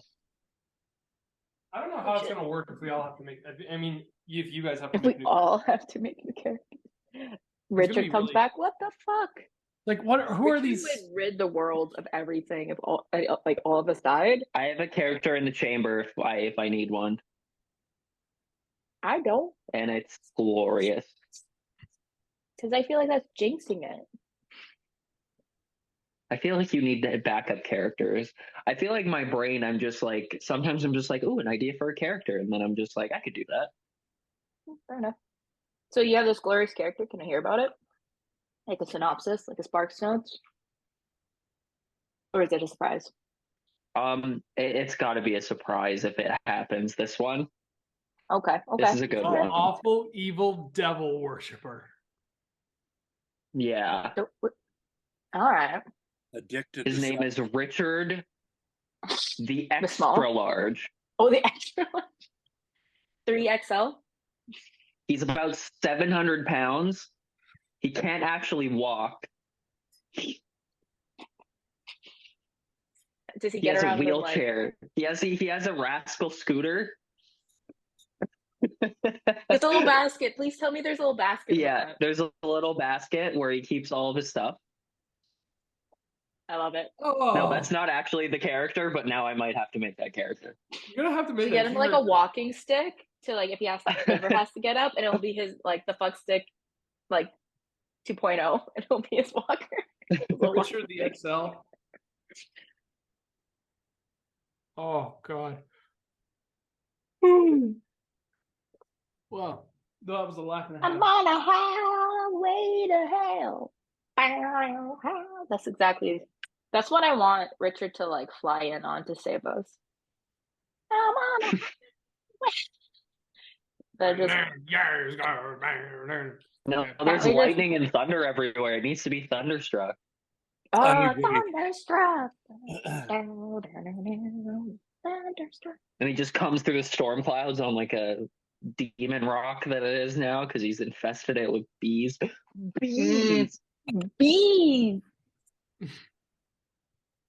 Bees, blah. Just like right out of the fucking mouth. Okay. Well, I think we're ready to come back into it, don't you guys think? Exactly. Bada, bada, bada, bada. Right. Okay, we're coming back in. Last on the fuckstick fuckers. Nyxi forgot a very important detail to tell the group. Nyxi. Yeah. When you came to Ysgard, when your spirit was here, and you were taken to a place that was, you made the request of Thor to be taken somewhere that could potentially you could figure out how to save your soul. Yeah. He brought you to the kingdom of Talos to potentially prepare you for something along the lines of getting ready to what you later discovered was like a training process to get you to be able to command a particular army of sorts. An army that could, at the time you didn't know what. Maybe get you back through the material plane, but you don't know. So you were being put in a process when you were in that forced position that you refused to do, fight your friends. Obviously. You refused. You refused when you challenged the general. Like when the general, the Githyanki commander general, like when you challenged her, you refused the test to be able to command an army. What you see before you is that army? Is the army. However, it is the army without any, like you would not have been the leader of this full army. You wouldn't have, because it is massive. You are seeing before you hippogriffs made of storm energy, thunderbirds. You are seeing actual giants riding upon chariots that are spinning with warfare armaments upon them, gliding across. Like this is a armada being sent from an angry god. You would not have been in command of this whole army, but the commander that you allowed to go, like you basically like challenged her and had Thor basically fight her enough to cause her to leave. This was General Mummy? General Mummy, this is what she commanded. And she's not here. And so now you are seeing a god's armada uncontrolled, flooding Can I through. control it? No, that is not. Just double checking. That is not. This is not a. This is double not. checking, making sure like, I talk my way out of this. We're not in the moment of dice rolling. We're not in the moment of you being able to dice roll or anything. This is cinematically or just me trying to encapsulate what you see before you is Talos's rage, essentially, and the wrath he has brought onto you and those who have harbored you. Can I send a message back to Talos? Like he keeps sending me one. Can I like be like? Boop, Sure. boop, You want to say something? You want to say something? Yeah, I do. Really going to try not to piss him off. I can say something. How long of a sentence can I say to him? What do you want to say, Nyxi? Okay. Be like, come on, hey, I understand why you're angry. I'd be angry too. I'm just trying to get back, me and my friends, back to our own world. I didn't mean to piss you off. I didn't mean to do all this. It was just circumstance after circumstance after circumstance. I get it. You're a benevolent and just admired God, and you worked for what you I am the storm's wrath and thunder. I am as malicious as the storm itself. I will make sure your soul is purged, small one. You for one small soul? I'm so insignificant. Why such an amazing being as yourself focus on something so insignificant? I like a small pest as insignificant as you, has taken so much from me. I'll be gone in a I- week. Just give me a minute. I'll be gone. Like you won't even see me. You're like everything will go back to normal in like a week. I like, promise. intend never to see you again! You Shit. feel the thunder doesn't just enter your mind, you hear this burst from the rift itself, booming through. Can we get a rain check? Can I Hear get a rain this. check? You hear Hear this. Champions of Ysgard, Champion. I am the elder god Talos, calling down now, saying your homes, your glorified trophies, your riches and bounties are in danger of being purged along with each of your miserable souls.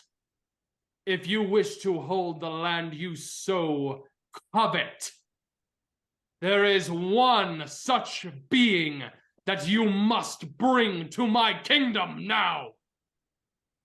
Nyxi Knox, Zollimot, bring this small being to me if you wish for your lands to be your own once again. You I begin feel to... like he's cranky, motherfucker. I'm going to start rolling some dice here for an intimidation check for Talos. We're going to see, and he is going to roll... Nat 1, nat 1, nat 1, nat 1, nat 1. Not nat 20. I'm saying nat 1. Doesn't say nat 1. And it was on the storm die, which is awesome. So, Nat 1, nat 1, nat 1, I'm gonna nat roll. 1. I'm going to roll for Figuring some in my persuasion sticky dice here. I'm going to roll some persuasion dice here. While this is happening, you guys have some time to recuperate. First guy. Ha!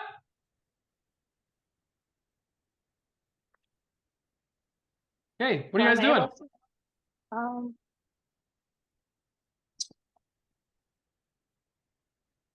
We need to get off I this am island. just- Y'all need to chuck me or Nyxi. something.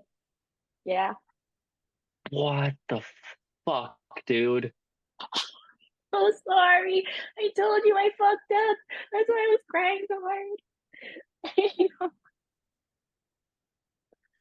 We need to get off this island. I don't know if I'm pretty sure this guy's gonna know where you are, no matter where you go.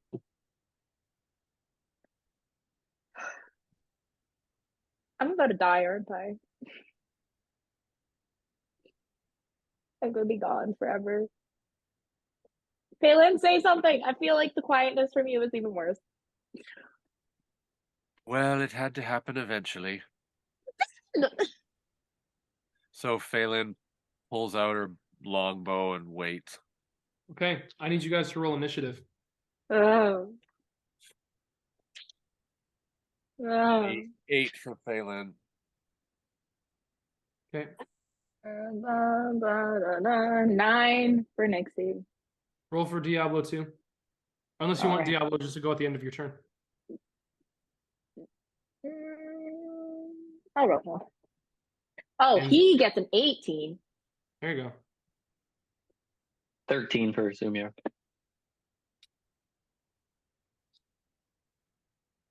We're ride or dies, right, guys? You could sacrifice me, though I apologize for everything I've done before in the past. Just like, All you had to do was leave someone behind. no, and I ended up leaving 3 people behind. Anyways, Crazy. I don't know. I should have left Ragnar behind. Or Greg. Diablo immediately flutters on your shoulder, just kind of like looking around to make sure nothing like crazy is happening right now. Doesn't know what the fuck's going on. The second you hear that, you see off in the distance, because you guys are making your way off there. Minotaur immediately gets up from the conversation with Yinnik, sees the storm. All of a sudden, their hands begin to manifest, and you just begin to see coming into their hands one large battle axe in one hand and then a spiked shield in the other. And they both ignite in fire, and they looked right towards your guys' direction. Yes, and he begins to run, charging. Holy fuck, no. At this moment, Yinnik, immediately, it doesn't get a turn. Before you guys begin to go, I have to roll one thing quickly. Okay. Oh yeah, that's bad. Bad for you, bad for us.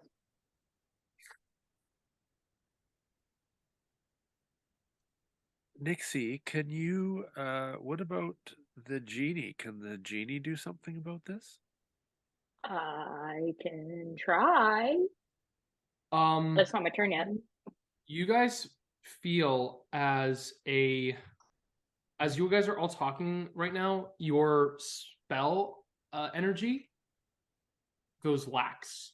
All of your guys' things go weak as you see a giant eye staring down at you guys, and the multiple eye stalks of Meave Hivelock looking down on all of you. This is not the time for him to be looking at us.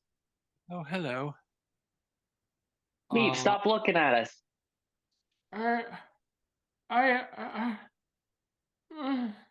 He might have been influenced. You can see that Meave is scared. He's very scared right now. You begin to hear a voice go out saying, "Oh, I saw them right now. Everyone, I need to have 5 riders up in this moment. Whoever is able to help service me at this moment, I will service you afterwards." You begin to hear a thaumaturgy cast from the voice of the elven mage up at the top of the roof. Hey, Meave, look at that amazing minotaur coming this way. Meave is... Go ahead and make an insight check. Whoever wants to on I'm Meave. making an insight check. I'm going to too. Oh, I rolled like shit. Nat I have 20. such good insight. Nat 20. Nat 20. I got 11. Okay. Or Tell me what he's all about. 15. I'm still too focused on getting out of here. You guys are focused on getting out. Nyxi, I'd say Faelyn, for you, you're kind of clocking in that Meave is definitely on edge because of the actual speech that was just given by Talos. Nyxi, you know this look from Meave. This is a look of someone who is desperate to be accepted and hopefully get the respect that they deserve, but is also so scared to do anything to hurt a true friend that they feel if they were to betray a friend. And they're so conflicted in this moment. They don't know what to do, and they're like looking for guidance, but they're just struggling right now to do anything other than go with the most powerful voice in the room. We come here to Zummyar. It is your turn.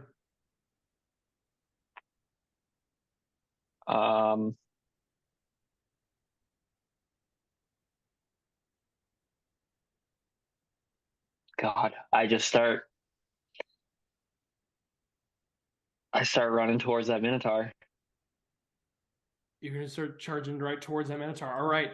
You begin to rush over. This Minotaur is like a massive giant. It's coming towards you. You begin to rush right towards it, making your way. What are you doing in preparation? How close am I to it? I would say if you could use a dash to get right on it if you wanted to. We do remember that Nyxi's on the shoulder, right? Yeah. Okay, I'm just double checking. As Zummyar pulls you out of this, immediately your magical powers come right back, and you feel your power pants pull back out. Or poof back out. Yeah.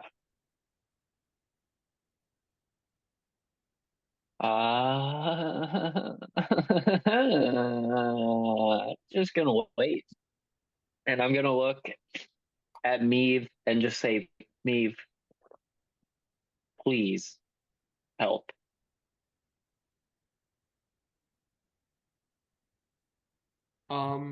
Go ahead and make a persuasion check with advantage.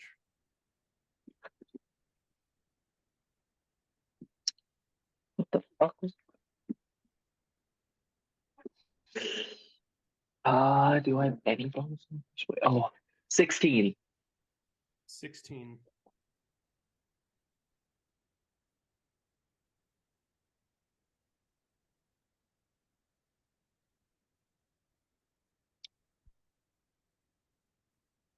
Okay.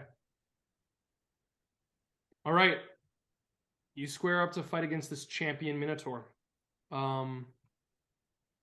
So, Meave looks at you in the eyes, and all of his eyes stare at you. And in this moment, we go to Nyxi. What do you do? I'm just gonna turn around on Zummyar's shoulder, grab my hand cannon, and just fucking shoot the Minotaur's face. Fair, sure. Go ahead and make some attack rolls. Let's go. 1 DX. Okay, cool.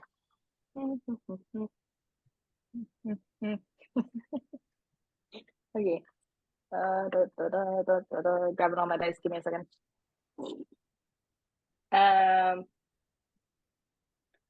Does a 13 hit? 13 does not hit. Ah, And shit. what are you shooting here? Just his face, Minotaur's face. With what? My hand cannon. Okay, so you pull back the cylindrical gun, and he blocks it with the fire shield. Pulls it, and you just see the horns blow steam, and you can feel it push the grass right up towards you. Oh, sorry. Faelyn, that's your turn, I believe. Yep. Yeah, I'm gonna pull out a +2 arrow and take a shot at this Minotaur while saying to Nyxi, check with the genie. But what I'm gonna do is I'm gonna run. Oh, right. Run like 20 feet. Right, I have a genie. Yeah, like 20 feet away Keep from. forgetting about the journal.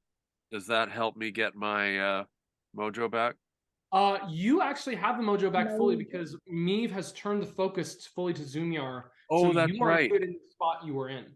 Thank you, of course. Yep. All right. Well, I'll take a couple of shots at. So I'm gonna hunter's mark this guy as well. Sure, you do that hunter's mark, and then you get 3 attacks, I believe. Unless Gloomstalker. Let me just check one thing. If it is a bonus action attack, because I just want to make sure that because then you wouldn't get it if you get hunter's mark. But I think you do still. It's bonus action, extra damage on a hit. It's not another attack, is it? Dread Ambusher. I think. Oh, it's just one additional. Yeah, it's on a bonus action to do it. Yeah, you can make 3 attacks. Oh, okay. Yeah, you get 3 attacks, and then you get extra damage on the 3rd attack. Yeah. Okay. All right. Thank you. That is a nat 20. Okay, that is going to hit. I would hope so. So that is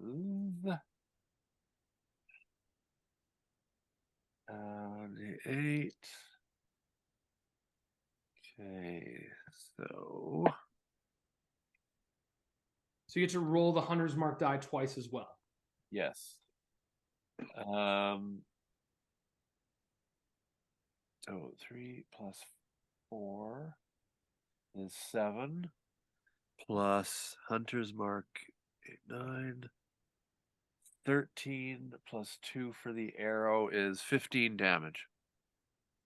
Did you roll the arrow? Sorry, did you roll the D8 twice? No, I did not. This is a critical hit. You roll. It's a critical. You gotta roll it. Yeah, and remember, you're adding +2 to the damage inherently as well because you're using a +2. That I did. You did that. You added your dex, so that's +6 inherently to it. 1d8 plus dex 4 plus hunter's mark plus 2. Yeah, +2, and then you double. You roll all the damage dice. Like you roll 2 damage dice. Okay. Yeah. All right. So And adding 2 hunter's mark dice. So 15 So- plus. what did I just say? 13. 13. So 17. So you Plus, said 15, so it'd be 19. 19 plus. So 19 then plus the extra hunter's mark is nice. Is 625. 25 total? Nice. That should be the total then. Damn, that's a good hit. You fire the arrow as the Minotaur kind of snorts out and it breathes back in through its nostril. It takes the arrow up through the nose. Oh, and you just hear it like just scream in pain and then reels back, shoots the arrow out through the nostril with blood trailing down it. Not That rocket. ain't right. That is not right. And again.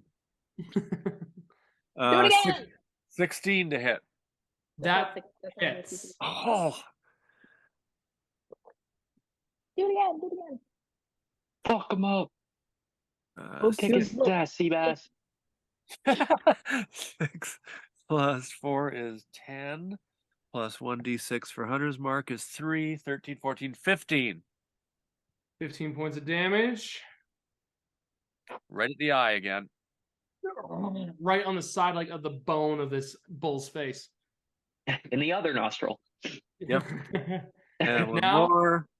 Your third attack, Uh, remember to add that extra d8. Okay. 15 plus 9. Yeah, that's like 24 to hit. That hits. And I add an extra d8 this time, you said? Yep, because it's the Okay. extra attack. Ooh.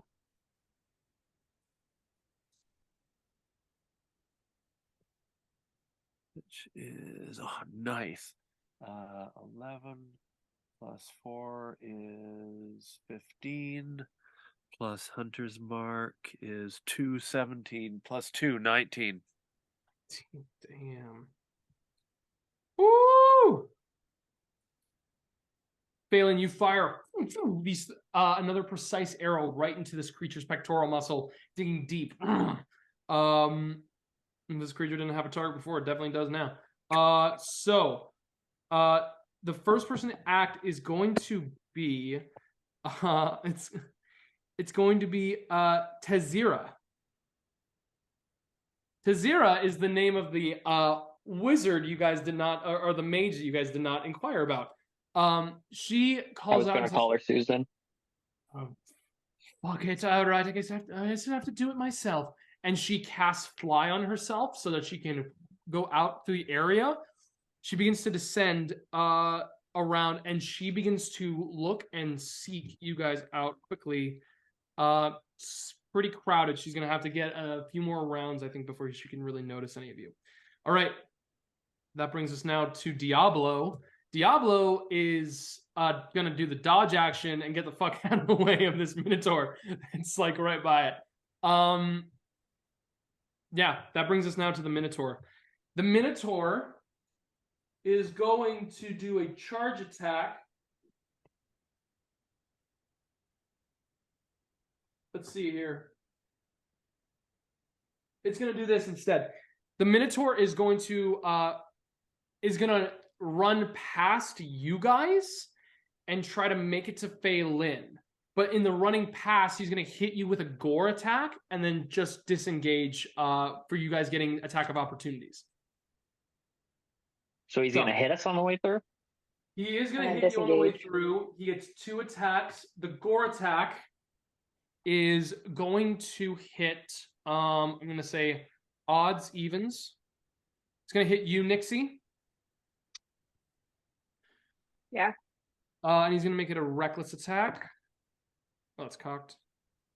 Actually, no. Okay. I rolled a die. He's not going to make this a reckless attack. He's going to hold that later. Oh, it's at the start of the turn. Then yeah, he is making this reckless attack. Okay. At once. Okay. Yeah, that is a that Pretty low. is a 24 to hit you, Nyxi. Yeah, that hits. Okay. A little bit. So you take on this gore.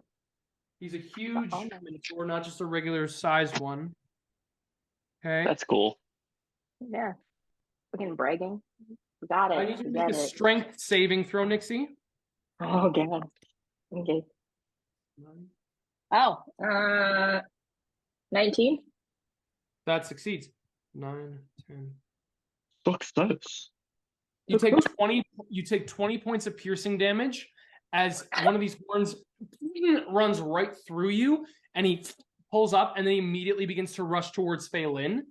You guys can go ahead and make your attack of opportunities if you want. I'd like to take my grappling hook and just wrap it right around his neck and pretty much just jump on his back. Oh, fuck yeah. Go ahead and make an attack. Are my cords, they're still working? The Minotaur is blocking Meave's eyesight right now as he runs past, so yes, they activate in this moment.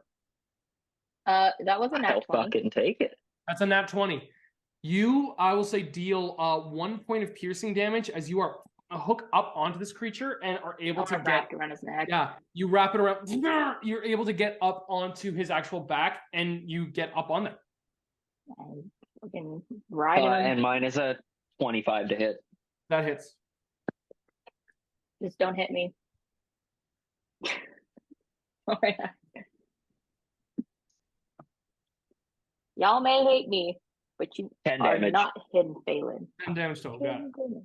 Nice strike on the way out. Begins to rush, and Faelyn does a. I roll this. Does a 25 hit you? Yeah. Okay, he's hitting you with his fiery battle axe. That's bad. Is not it a at a great disadvantage if he's being choked out? I feel like that Nope. Peter's vision. You just got wrapped around. Something tells me that the I'm Minotaur holding. at the Sex Palace probably is Sex used to Palace. being choked out. Fuck. You Doesn't see mean Bruce that their vision don't go blurry. Okay, there's that. An extra fire Wait, this guy was here and he was just like, fuck it, I'm gonna start swinging. Yeah, well, he got intimidated. Oh shit. What a piece That's of not shit. good. That's not good. Okay, Faelyn, good news.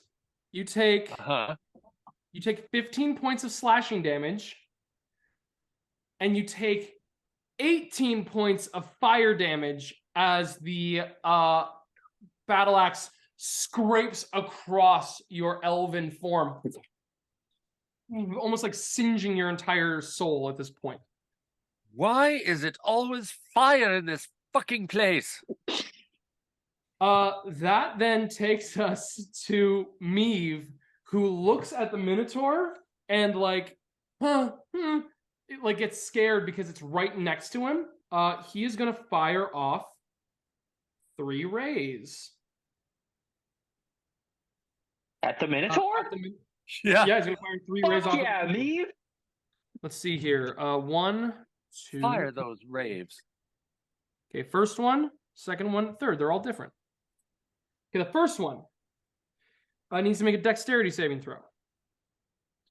It fails. Yeah, it does. Okay, you guys can. I'm gonna remind me of this. A beam hits the Minotaur, causing it to have its speed halved, and it can't take reactions, and it can take either an action or a bonus action on its turn, but not both. So it is slowed. The fifth, the other ray. Okay, it needs to make another Constitution saving throw. It fails that. Nice. Fuck yeah. He's gonna Yes, take Meave. 8d8 necrotic damage, Yeah, he does. and I don't have enough dice right now. Silly me, I need more dice. Oh, Mead is a badass. He's a baddie. Gonna do his eyelashes or something for him. Oh, falsies. Make him a Just blinking baddie. at him with his big eye. Oh Yeah, my god, with fine. like imagine with big ass eyelashes, just like blinking, I'd be like, he's such a baddie. And on all the stocks. Ooh, nice eyelashes. roll. Yeah. 20, I bejewel some of them. 26, Make them 36. really nice. 40, 46 points of necrotic damage. Was there Sheesh. even a point for me to wrap around this guy's neck anymore? No, but I am living for it. I am the time of And- my life. Now he's going to use this final ray, make a dexterity saving throw. That is a failure. Oh my god. Okay, so now I just need to read. It just says any target. Okay. So you guys begin to see as this one hits, the Minotaur slowly begins to turn to stone.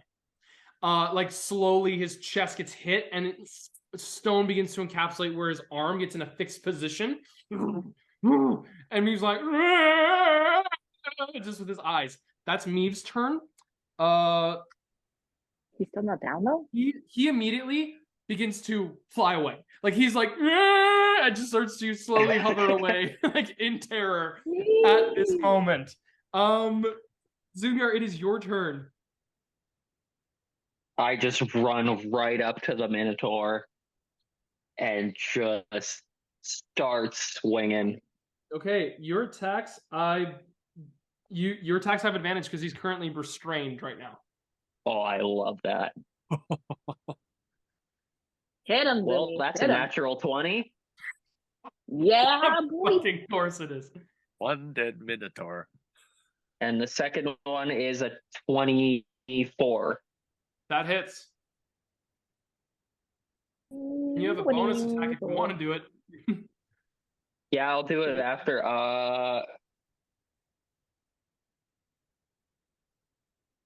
The natural 20 is 12. Okay. And the next, wait, 12? Yeah, 12. And the next one's 9. Okay.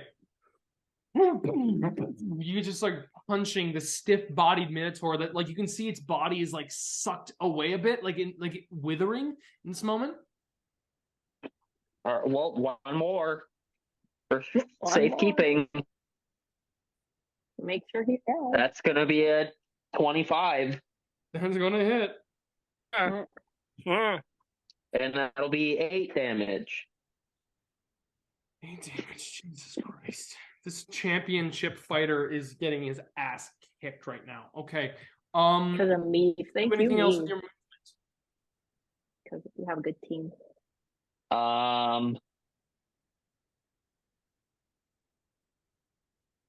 No, I'll just stay right in combat with them. Sounds good. Okay. That immediately takes us to Nyxi. You're on top of this Minotaur that is now currently restrained and slowly turning to stone. Is he gonna just die soon? You don't know Yeah. yet. Okay. Well, I just take my dagger and just get him right in like the artery in his throat. Sure. Make an attack with advantage. Just gotta just.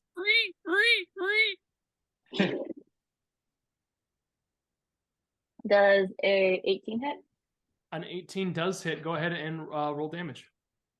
It's just a 1d4, right? Because it's just a dagger. But I am proficient in it. Am I? Hold on. Because I now am. Am I proficient in daggers? You've always been proficient with simple weapons, yes. Yeah, I did know that. Okay. I was just double checking. Doesn't hurt to double check. Alright, so that's 4, and then it's plus my proficiency, right?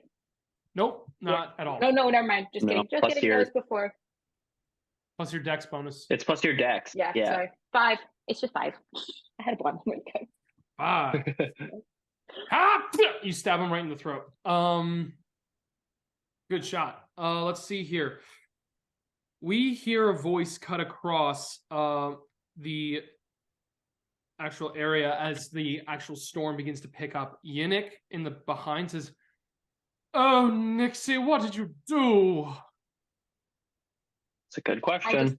I just yell, I told you I messed up, and you said it'd be fine. Nyxi, there's more. This is more than a mess up. This is a real good fuck up. Like, my goodness, you fucked up royally. You fucked up. Nyxi, I'm sorry. We're gonna have a conversation after I take care of some shit here. I'm so sorry. You know, I appreciate it. Fly up into the sky to meet up creatures. Here's what I will describe with Yannick. Yannick blasts them with his lightning breath. It does not do as much damage upon many of these creatures that it did before. This is not like Yannick is attacking them effectively with powers that they are either resistant or immune to. Great. But they're still getting affected, right? Some might. Yeah, Not ideal. they're getting a suntan. Faelyn, it is your turn. So this dude's prone now? No, he's restrained. Okay, good. All right. I And just slowed, so he can't make attacks of opportunity. okay. All right. I just Having a hell of a thought he time. might have. I thought I got the impression he'd fallen when Nyxi did her little thing. Okay. Well, I'll take a longbow attack at him then. Go ahead and yeah, I'd say you can back up like 5 feet just to get them out of disadvantage, but you're fine. Yeah. And, okay. Hey, I'll just remind you, you got sharpshooter, so if you want to take the -5, you get to roll these attacks with advantage. Yeah. I've been. Ooh, you get I- plus 10 damage. Yeah. All right. I'll do. I was debating, but I thought I'd try out the +2 arrows first. Yeah. I'll do that. I'll do sharpshooter. Sounds good. And I'm using +1 arrows now. Liam. Sounds good. Go ahead and roll your 2 attacks. Okay. With advantage. Yep. Good reminder, good reminder. Ha! First one was 11. Second one was a nat 20. Yeah, that's going to Wait, hit. is that plus 20 on shark then? Not a +20, it's an inherent +10. Oh, But that'd that's be cool. +10 to the whole thing with Yeah. 2 Yeah. d8s and 2 d6s on top of +5. Yep. 2d8, 2d6 All is plus right. 5. That's Yeah. that's a fuck ton. 2d8s, Whatever this 2d6s is, add plus 15 damage Yeah. to it. Yeah, 2D. that's a fuck ton. 4, Get him, Faelyn. Take this motherfucker down. 8, 9, 10. I like how we're like such grouping on this one Minotaur. Take this champion out. Yeah, fuck this guy. Honestly, get fucked. And That's not in 30 the fun damage. way. 30 30 damage. damage. I reached 20 without the sharpshooter. You reached 20 without the sharpshooter, and you added the +5 to it as well? That is plus the 5. Okay, so Yeah. yeah, that's 30 damage. Plus 5. Jesus. Nice. Just kill him. Go ahead and make your second attack, fail. Guy's still alive. I will let everyone watching know this. So in my game, there's a different thing that happens where experience points aren't what people level up with. It's a currency that allows you to purchase feats. Essentially, it's my stupid way of saying, I want my players to have more gifts so that they can do more stuff like this. I appreciate it. It's a lot more fun. Oh, 15. 15 misses. Yeah, I knew it. Fire this arrow. And just as you go to hit, one section of the cheekbone turns to stone and shatters the arrow right before you. Fair enough. All right. Now we go to Tezzera. Now, Tezzera looks around and sees what's going on.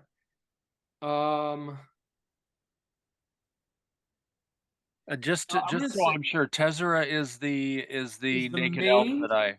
It's the elf mage that got the yak horn pulled out. Yeah. So- That I flirted with. You guys see her, and then you don't. Oh no.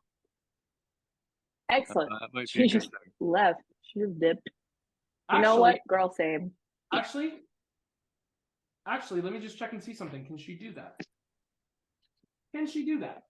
If it's in our favor, yes, she can. If it's not in our favor, no, she can't. Is That's that how it how it works. works? That's how I say it works. I'm just saying. I don't think it's going to be in her favor, actually. So I don't think she'll want to do it. Yeah, no, she doesn't want to do that. She's just going to look down here and this is in her favor. She's going to make you guys all roll dexterity saving throws. Because you are all... Oh, she's attacking us. Cool. Yeah. And the Minotaur, I think, automatically fails this. Oh, just a disadvantage on it. Come on. Yeah, he fails. 16. Okay. Do I live? Do I live? Oh my god. 25. That's bad. Oh, nice Zoom. 24. Okay. You guys are getting a fireball Really? chucked at you, so good thing you guys rolled pretty That well. bitch. And what did What you roll? the fuck?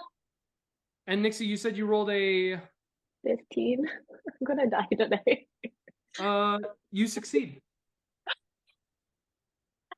This is still going to be a lot of damage. This is not gonna be a lot of shit. Can I hide under the Minotaur?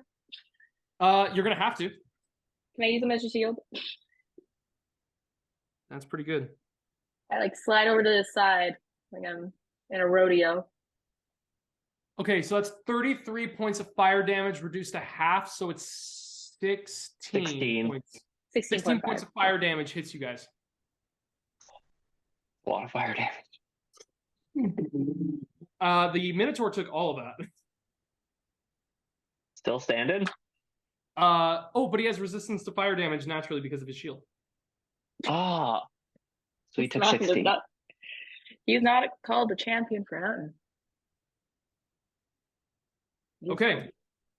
So after that, it goes to the Minotaur, who needs to make a dex saving throw. Succeeds it, is no longer slowed.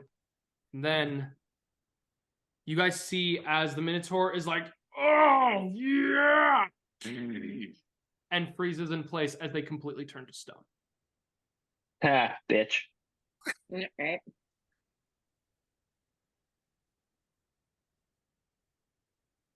Okay. The Minotaur is now turned to stone. You see in this position, the flaming shield and the axe are not part of the actual stonework. Oh. Oh. Zoom, take the axe and throw it. You got the strength.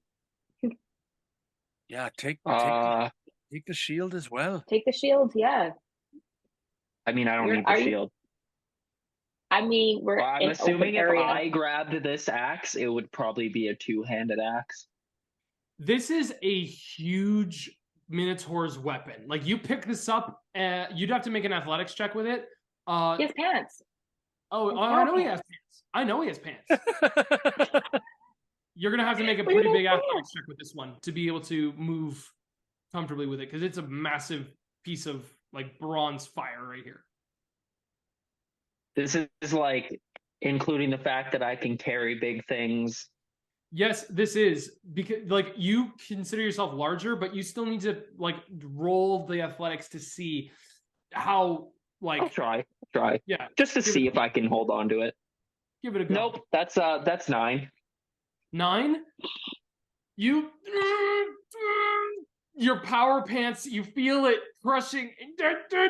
You press your legs so deep that you fall from the actual arm of the Minotaur. Your slow fall activates, so you slam softly on the ground. So the axe is in your hand. You can carry this. It is heavy. Can I try lifting it just for funsies? Sure, Nyxi, We're go in ahead the and roll middle an of a athletics check. battle. No, I'm like, no. I'm 19? holding it up where she can't reach it. You go to hold it up for you, and she spots you completely and, like, lifts it up with you.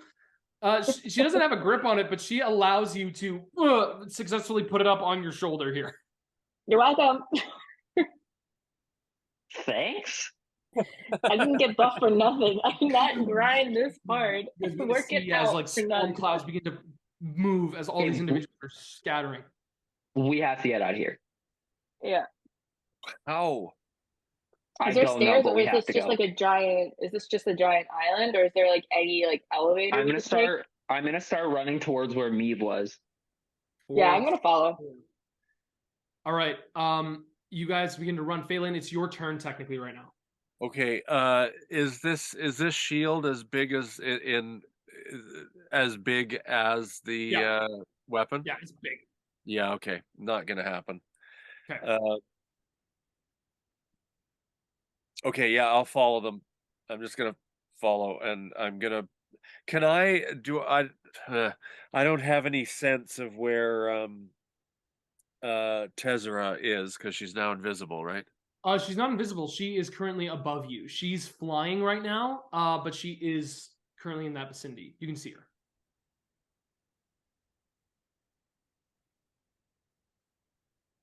And is she looking like she's gonna take another shot at me? She is looking at the best options right now between the three of you to take down. Because you guys are spreading out right now. Yeah. Yeah, okay. Yeah, well, I'll run towards the others, and I will hunter's mark Tezera and take a couple of shots at her. Bonus action on her. Go ahead and make your attacks. With my +1s. And how far away from me is she? Doesn't really matter in terms of distance for like anything, but she's probably about I'd say 100 feet in the air. Yeah, okay. Yeah, and I'm gonna sharpshooter her as well. Okay, sounds good. That is +9, 18, 19 to hit. That hits Tezera. Yes. Yes. Okay, 1d8. That is Whoa! +6, 4, which is 1, I 2. think she wanted to have sex with us. 6. Wow, that's hilarious. Let's. What's the damage? 17 damage. I didn't roll very well. It's not bad. That's right? fine. 17-17. Yeah, I'll still take it. Oh. She just like has that arrow in her. She Freaky likes being bitch. impaled. She really likes being impaled, but nope. Faelyn rolls her eyes. That's 13 minus 5. Come on, Dave. 14 minus 5 is 9 plus. Dave. Who got this, Dave? Yeah, 19 again. That hits. Math. Okay. Math is a wonderful thing. Bam, bam, bam, That's bam. better. So get off your ass. Let's do some math. Plus 2, 9, 10, 19. 19 20. hit. 20 even plus the arrow. Damage. Damn. Get him. Get her. Okay, it's getting a little less fun now, please. And stop shooting us. A little accent, the country accent. Stop shooting us. Stop okay. Like And Dolly you're Parton. reading them. Okay, so, yeah, Tezera. I keep getting her name mixed up. Tezera. Tezera. Ezra. She is Tezera. going to now.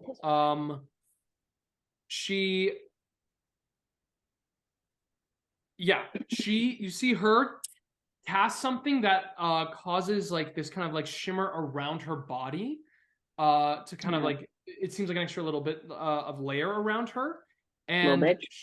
she begins to get closer to the ground at this point. Kind of, she can't really dash or do anything with that, but she's just trying to get herself down lower to the ground. You guys rushing up behind Meave, you just hear Meave like, so you guys are now gaining up behind Meave at this point. Yeah. Zummyar, say something. Can I say I picked up Nyxi and thrown her on my shoulder because I know she got little legs? Yeah. And I'm running towards Meave, and then when I see him, I start shouting at him, Meave.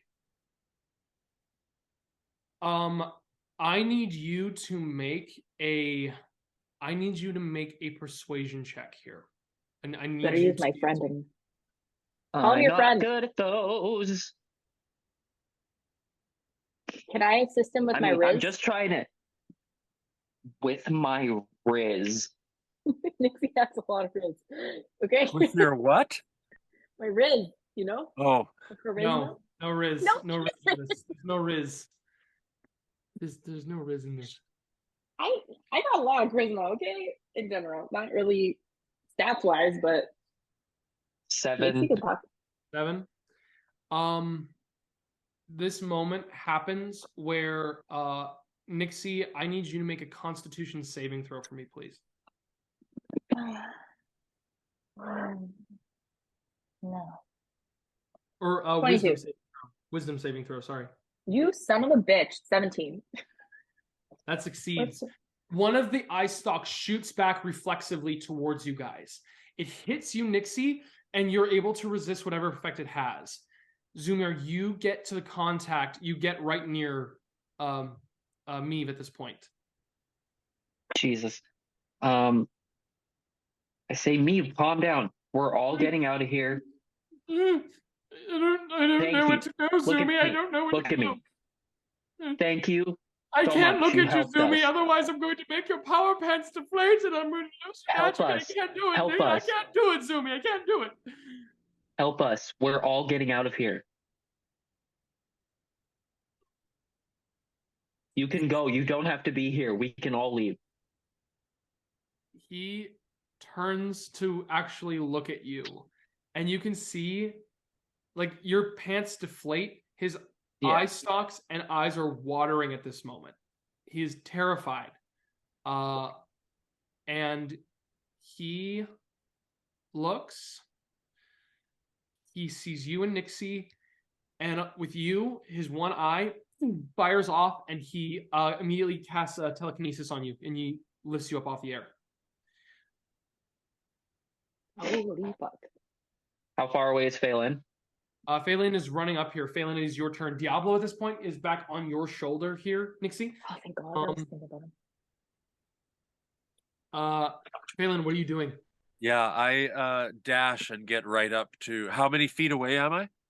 You would be able to use your dash to get up on and secure yourself onto Meave. That is what I would... That's what I thought. Thank you. Yes, Okay. please. Get up onto the big eyeball. You get right there. Immediately, as you are all beginning to take off, oh, you bitch.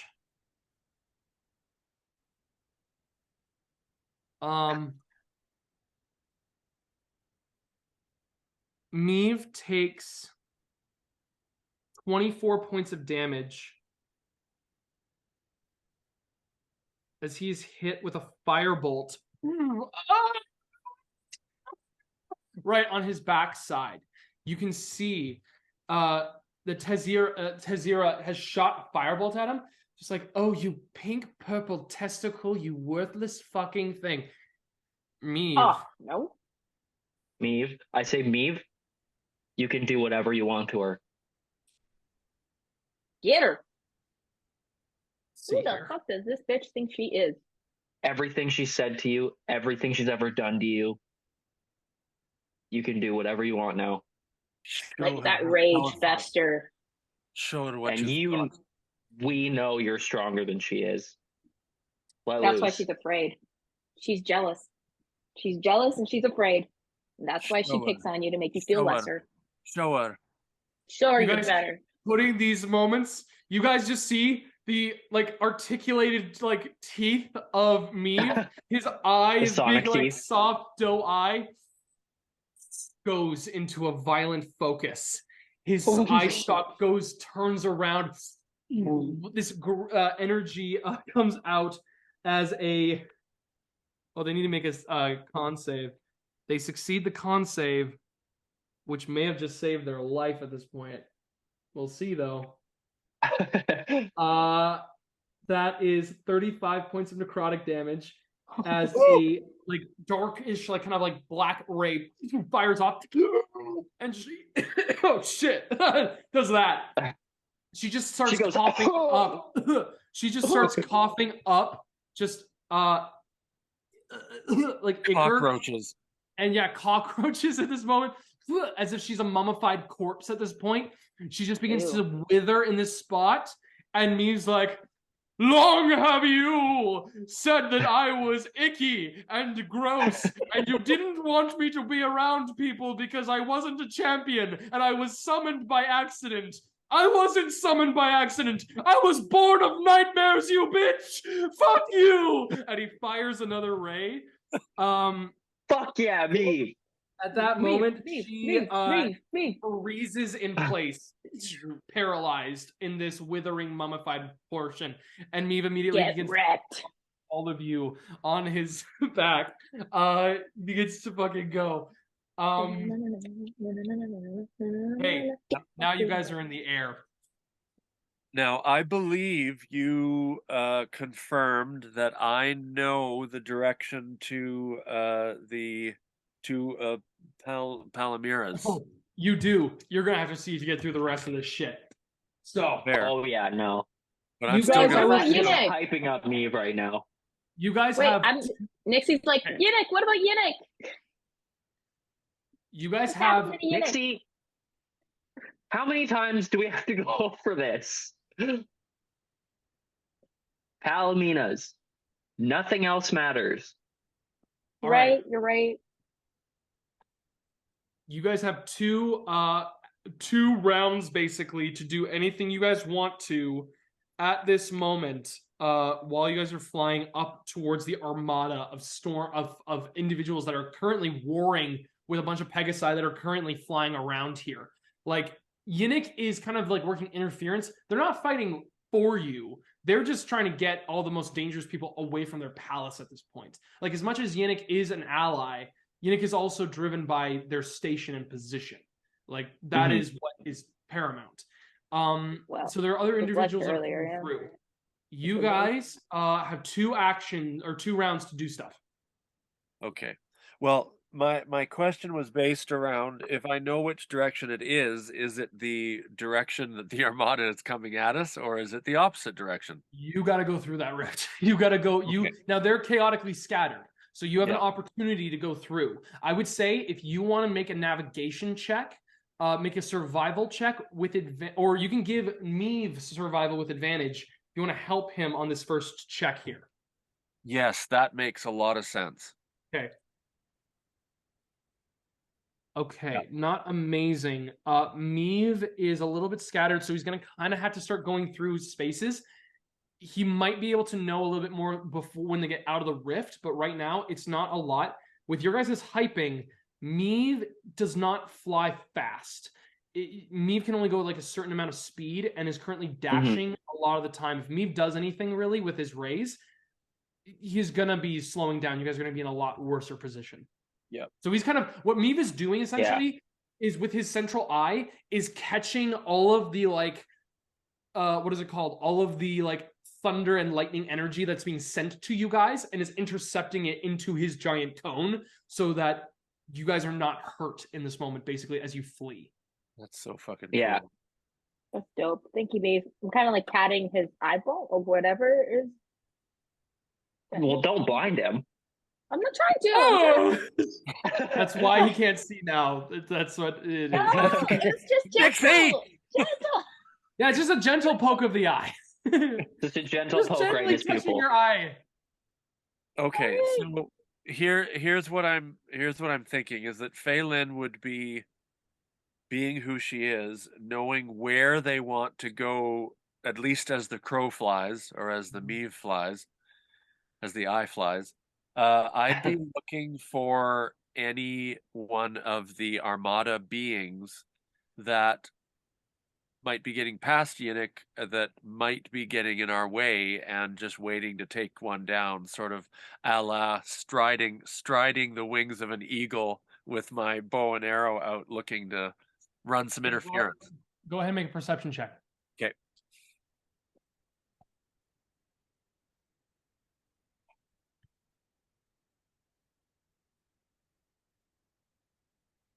$14. Okay. You don't Yinik is right now dealing with people at the palace. Nothing in that vicinity. coming up on the Armada, a lot of them are scattered because they don't really know what they're looking for, but they are going to be storming and go, because it's not just Yennex Palace. You guys are, it's not like the rift opened right near Yennex Palace. It opened up deeper in. So it's like the rift that enters the Celestial, this area, they have to scatter to a bunch of different like islands. Okay. Yeah, it's not like it's like, oh, the door, the gateway opened up right here. It's like, no, it's you got to fly over away, and that's kind of what allows you guys to get through in this. Some individuals are sending off, like, are noticing you casting spells, so you could pick off a couple of them. You see two things immediately that I think would be the most in your way and probably most concerning.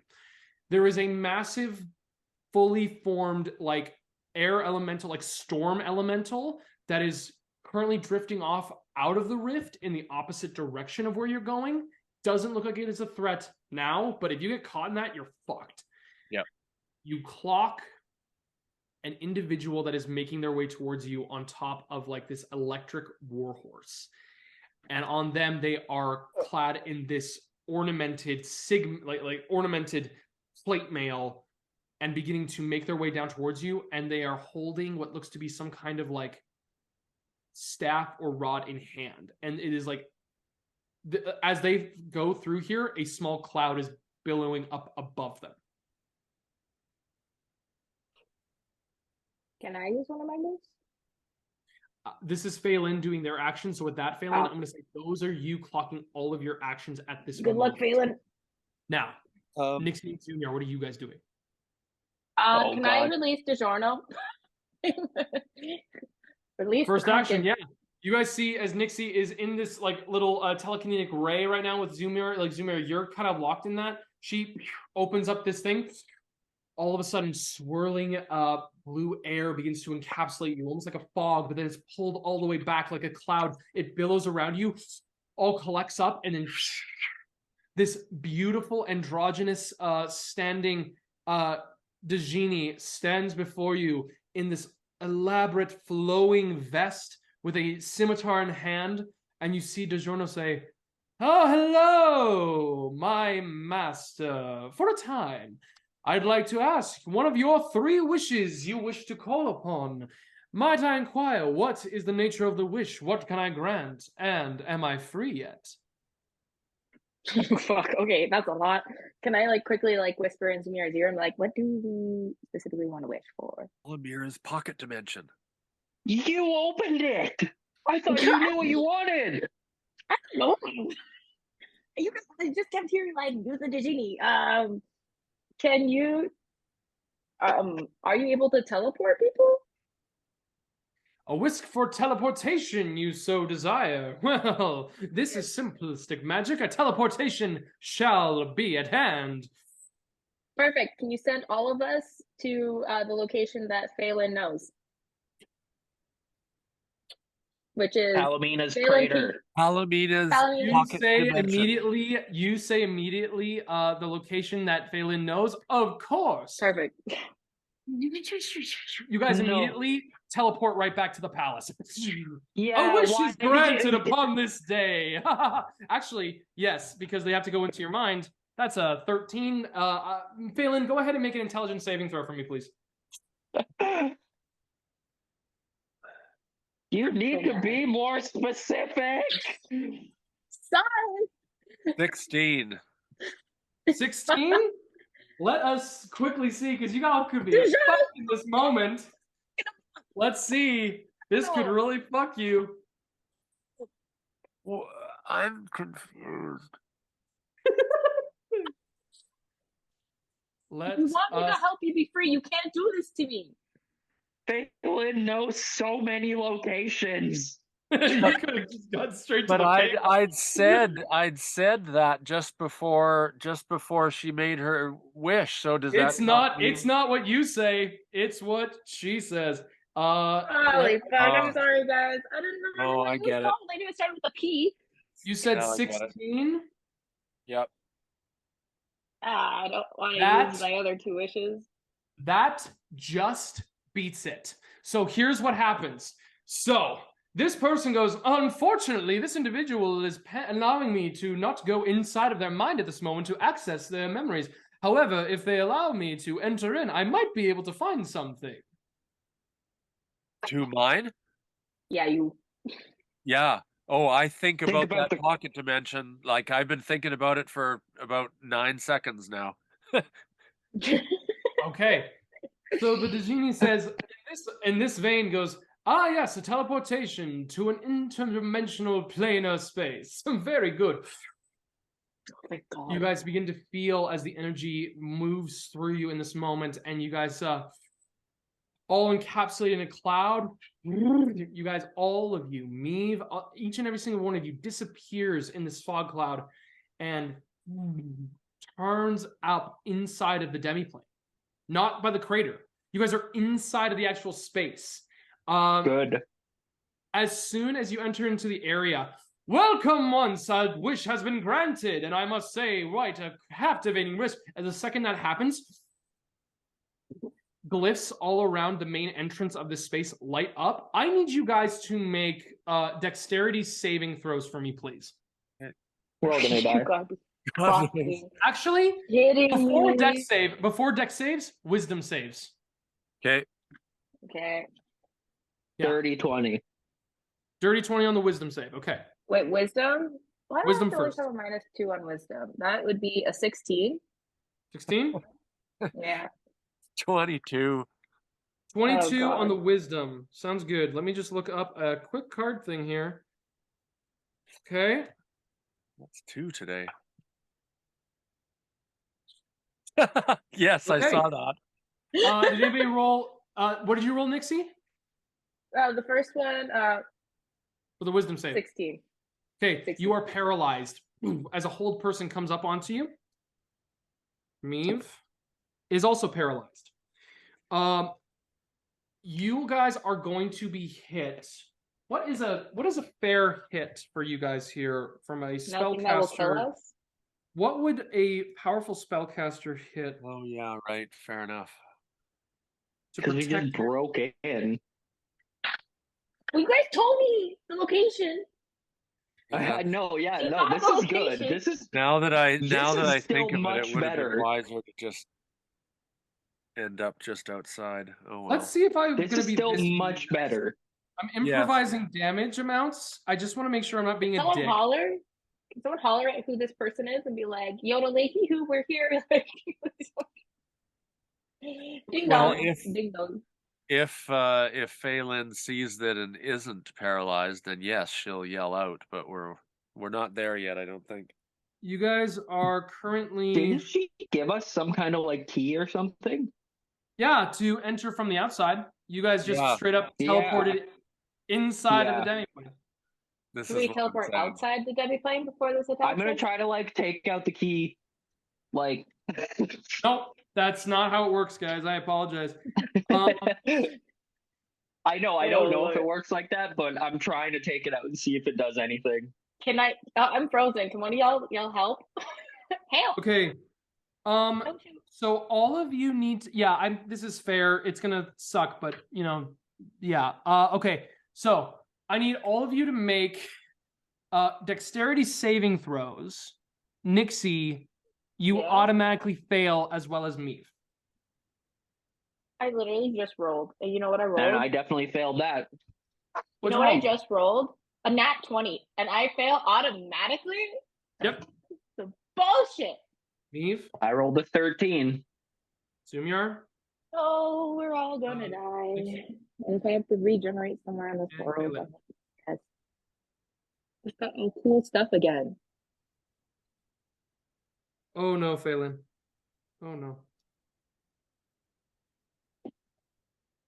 Is the genie? Is DiGiorno still around? Okay. Or did he like suck back into his little jar? Oh, I you think- motherfuckers are so lucky. You motherfuckers are so lucky. Oh my god. Oh my Like, I'm not god. part of that. Okay, first of all, we're gonna go to the easy one first. Faelyn, I'm rolling 10d6. How's that lucky? That doesn't sound lucky to me. 1d6. You're Do you so still want lucky. to know my dex saving throw, or is that irrelevant? Yes, please tell me. 23. You succeed. So you will survive. You will survive this. I'm not gonna survive this. How much more do I have left for living? 10, 20, 30. That's 36 points of cold damage reduced to half. So that's that's 18 points of cold damage. 18. You are hit with a blue ray. I'll tell you guys what you guys see. Immediately in the lighting of the sigils, something activated first to hold you all. Then